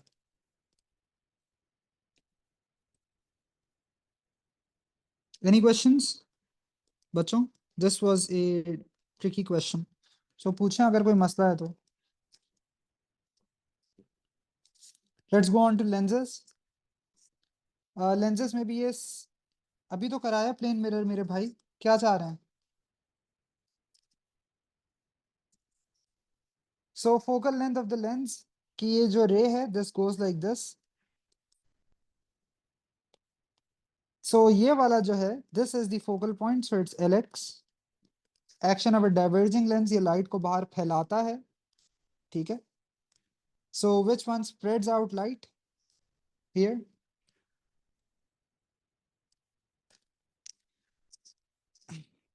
यस, लाइट रे यूं पास करनी चाहिए थी बट इसको वो यूं कर देता है। रेस के लेंस के कम से कम एटलीस्ट 2 से 3 सवाल का प्रिंट निकाल के ट्राई करें। जब तक प्रिंट नहीं निकालेंगे ये समझ नहीं आएगा, ठीक है। Whenever you do this is when you will actually know how to tackle a question like this. नहीं करेंगे समझ नहीं आएगा। Yeah, you can wait after the session and then I'll answer your queries.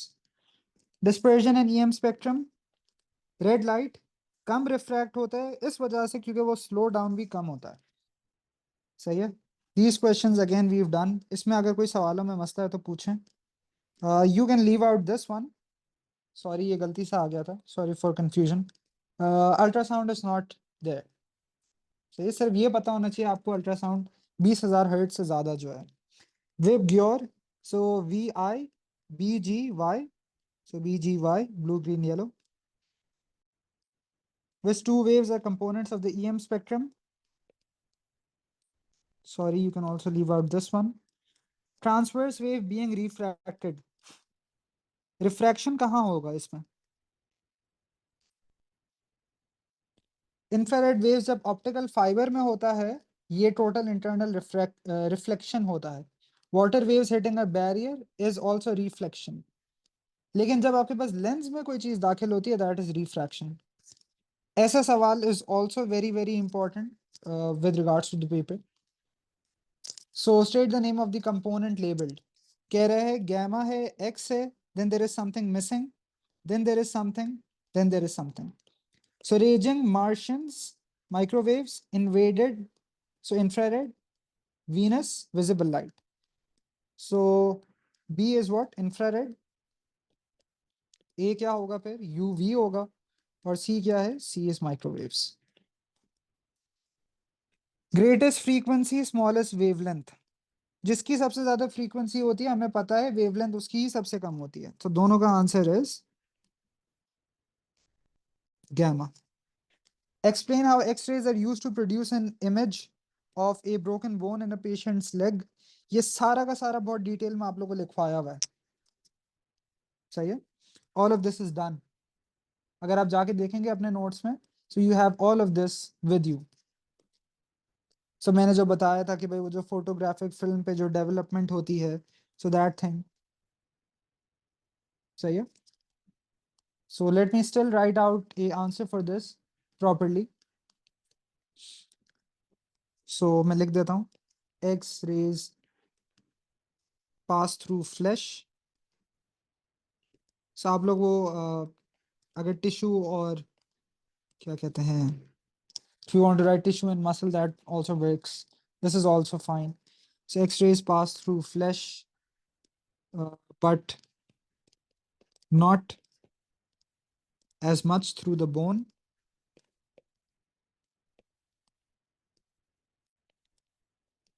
So the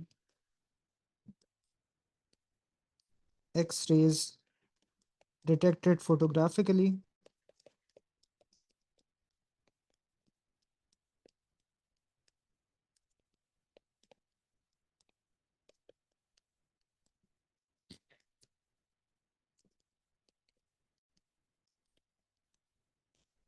से, तो जो screen पे वो जो डेवलपमेंट होती है, and then you just need to say कि भाई जो हम लोगों ने बताया था वो जो बीच में क्रैक्स आएंगे, so the exposure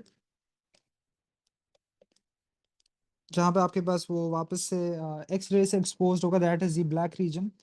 so exposure in the scan reveals a break,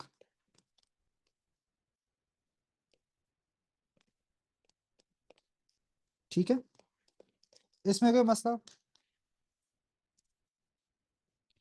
Angle of refraction, again, it's the same as angle of incidence. Only the difference is कि angle of incidence is between the normal and the incident ray. This is between the normal and the refracted ray. ये सवाल भी हम लोगों ने class में किया हुआ है। रेड लाइट वायलेट लाइट का refractive index, this was a good question, we did this in class. Sound पे आ जाते हैं। सो आ जाएं, साउंड को देख लेते हैं एक बार। So a sound wave passes through a substance. This one I'll go a bit slower because I know इसमें we have not done as much practice. So इसका क्या आंसर होगा? क्या ख्याल है?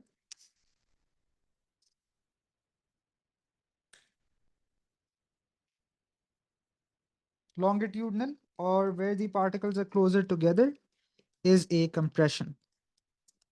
सही, compression पे air pressure ज्यादा होता है. Good work. 8. Many devices produce EM waves. Which device produce EM waves of the highest frequency? Mobile phone में क्या इस्तेमाल होता है? माइक्रोवेव। टेलीविजन कंट्रोलर में इंफ्रारेड। टोस्टर में इंफ्रारेड। सनबेड में क्या यूज होता है? Explicitly not part of the syllabus, it use to be at one time, लेकिन सनबेड में यूवी यूज होते हैं। सबसे ज्यादा frequency out of these is UV. Good work. अच्छा, अब इस तरीके का सवाल is what you'll get related to audible frequencies tomorrow. ये कह रहा है ऐसी कौन सी दोनों फ्रीक्वेंसी हैं जो रेंज के बाहर है। कभी भी मुश्किल हो नंबर लाइन बना लें। This is 20 hertz, this is 20,000। तो वो आपसे कुछ ऐसा पूछ रहा है कि भाई जो 20 से कम हो, 20,000 से ज्यादा हो। सही है। सो 2 तो कम है, लेकिन 500 इस रेंज में है, सो आउट। 2 कम है, 25, this is correct. 25 is in the range, 25 is not, 500 is in the range, 25 kilohertz is not. Very good. बच्चों, इसमें कोई सवाल है तो प्लीज पूछें, because these are related to sound also. This one is not included. जी रामीन, कौन सा part? देखें, ऑडिबल रेंज अभी अभी मैंने बताया ना, इट्स 20 हर्ट्ज टू 20,000 हर्ट्ज। वो कह रहा है ऐसी कौन सी हैं जो दोनों बाहर हैं। दोनों कौन सी बाहर हैं?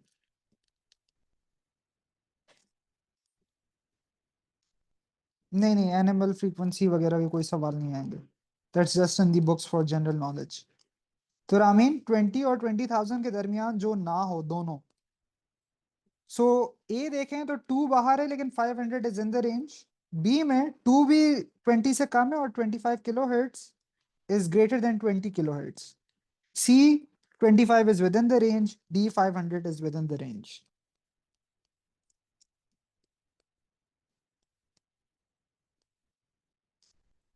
ठीक है। मलिया, एक सेकंड में ये खत्म कर लूं, then I will go to that. Also leave this one. ये वाले हमने किए हैं। मैं वाइट लाइट। सो यहाँ पे दो चीजें हैं which is different in all the ones. ये इस पॉइंट पे ही लाइट टूट जाती है इनटू इट्स कंपोनेंट्स। अगर इसमें यही चीज बताई हुई होती then this would be the correct one. It splits at the first boundary. अच्छा, इस तरीके का सवाल, this is questions related to echoes. ऐसा ही एक सीधा साधा मासूम सा एक सवाल आएगा। ये कह रहे the sound from a ship is reflected by a cliff and echo is heard by a seller on the ship 4 seconds after the sound is made. Speed of sound in air is this much. Late me make the diagram again. तो वो कह रहे हैं कि भाई यहां से कहीं से साउंड प्रोड्यूस हुआ, this went, struck the cliff, came back, और 4 सेकंड बाद उसको आवाज आई। So without fail you can use this formula. जितना भी ये फासला होगा, ये 2 बार ट्रेवल होगा ना, एक जाते हुए, एक आते हुए। This is why have written 2D। ठीक है। स्पीड कितना इसने दिया हुआ है? 320 इक्वल्स 2D ओवर टाइम कितना है? 4। सो 2 1s are 2 2s are, so this is 640 meters. This is an important thing. If you have problems with this, ask me, I'll explain this again. Say you shared a question of light, we had to go draw the refracted ray of blue light. So usme won't it go with the normal? Acha, I'll need to scroll back up and then you can tell me. I don't remember this. Question फिर से। या sound में ये आ रहा है कि भाई देखें, आपको प्रोडक्शन पता होना चाहिए, साउंड इज लॉन्गिट्यूडनल ये पता होना चाहिए, कंप्रेशन रेट फ्रैक्शन का आइडिया पता होना चाहिए, it does not travel through a medium ये पता होना चाहिए। In one line you need to लो, लिख दें, अभी तो लिखा था ऊपर, मैं ये भेज दूंगा, आई विल सेंड दिस, ठीक है। ईएम के नोट्स अपलोडेड हैं, yes I think so, I am pretty sure they are. अच्छा जी, pulse of microwaves is emitted, received back at the transmitter 0.24 seconds later. अच्छा अब ये देखें, this is in a way also pretty similar to reflection वाले सवाल। Why would the distance be 2d?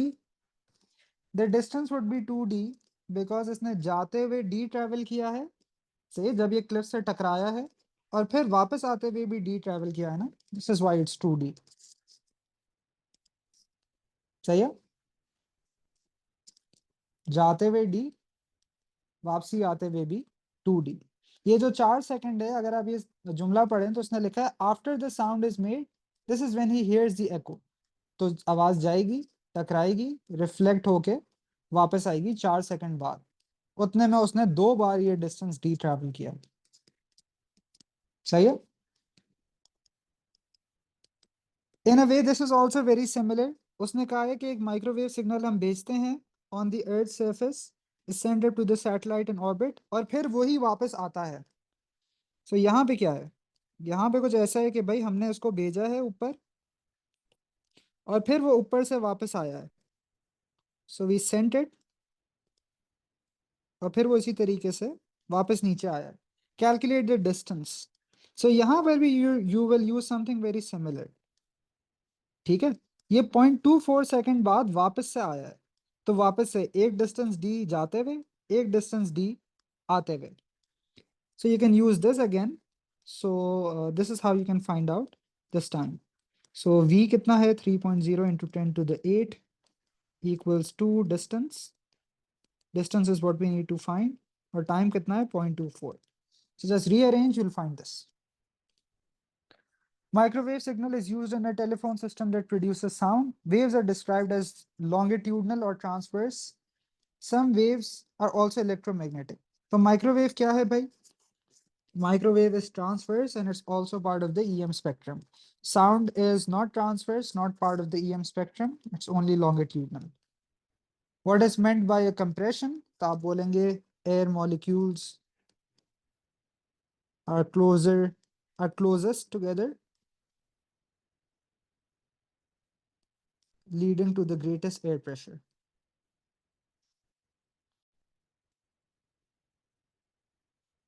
सही है। अच्छा मुझे ये प्लीज ऑनेस्टली बताते हैं, क्या साउंड में सारे मसले खत्म हो गए हैं? If you have any problems with sound, please let me know.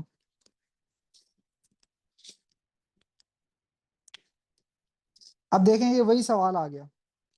Describe an experiment to show a medium is required to transmit sound waves. So सीधा सीधा बेल जार वाला आपने सारा उठा के यहाँ चिपका देना। You may draw a label diagram, and as I always say, if the question says you may, you should. ठीक है? When a sound wave passes through air or water, molecules of air or water move. Describe the motion of the molecules due to the sound wave. तो जब sound wave आएगी, so sound wave when it's going to come in here, तो याद रखें sound wave longitudinal है ना, तो जिस डायरेक्शन में वेव आएगी, particle will also move parallel to that part because it's longitudinal. सही है। सो आप कहेंगे move molecules move back and forth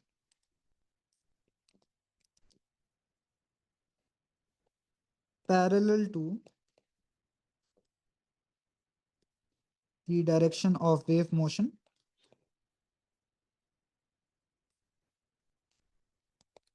ठीक है, हो गया इसमें कोई मसला? अच्छा ये कौन है,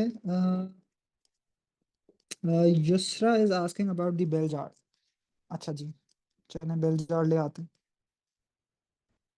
देखें बेल जार का, यहाँ पे आप ये एक बार इसके नोट्स देख लें। This is exactly what you have to write in this question. Just a second, मैं इसका रेफरेंस देख लूँ. 2022 MS22 ये देख लें Yusra, and let me know if there are any questions still.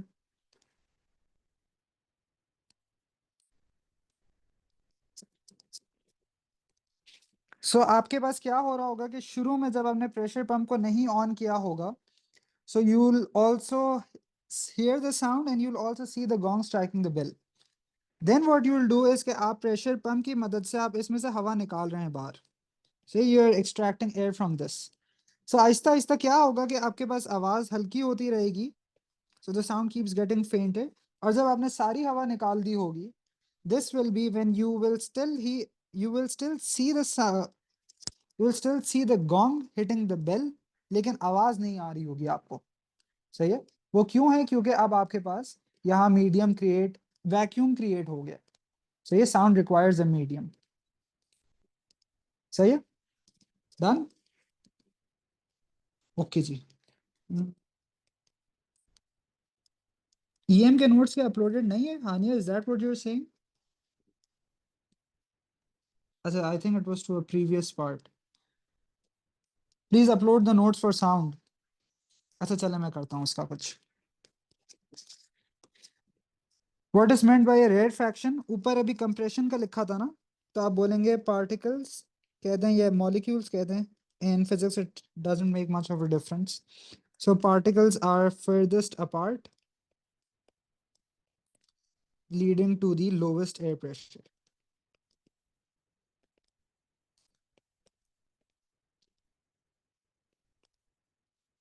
ठीक है. Done. Yes, the pump is just for like a visual aid. The last question of this. I want all of you guys to try this out for yourself.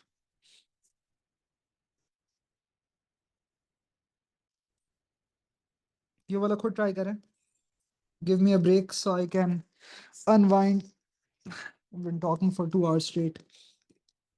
Yes, सही है. जो भी आप बनाएंगी, you just need to explain it as well. Keep in mind the diagram is a supplement for explanations.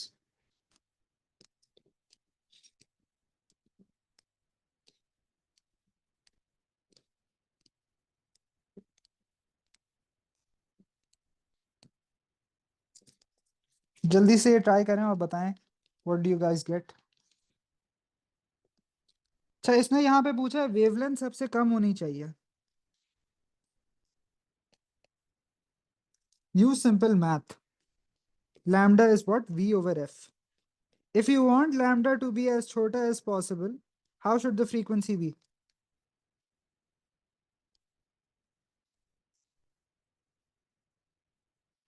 Hmm? अगर आप चाहते हैं लैम्डा कम हो, exactly, you want the frequency to be larger. सबसे बड़ी frequency यहाँ क्या है? So just use this. So 1500 over this 140,000. Whatever this turns out to be. क्या आता है ये?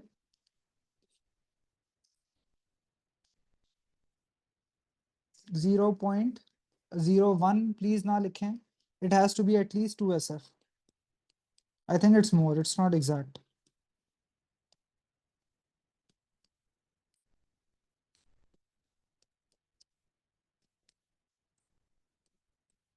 0.0107 is correct to 3, but you could also write 0.011. Oof. अच्छा जी. So now we are done with all of this. Best of luck to all of you guys. आप लोगों ने बहुत अच्छी तैयारी की है. इंशाल्लाह अच्छा ही होगा कल का. It's not something too difficult, honestly. I didn't make the paper, but I've seen it, and it's not too difficult. So ये है कि बस अच्छे से सोइएगा. Don't pull an all-nighter. क्योंकि ये पेपर कल वाला ऐसा है that if you do that फिर तो वाकई पेपर नहीं होगा.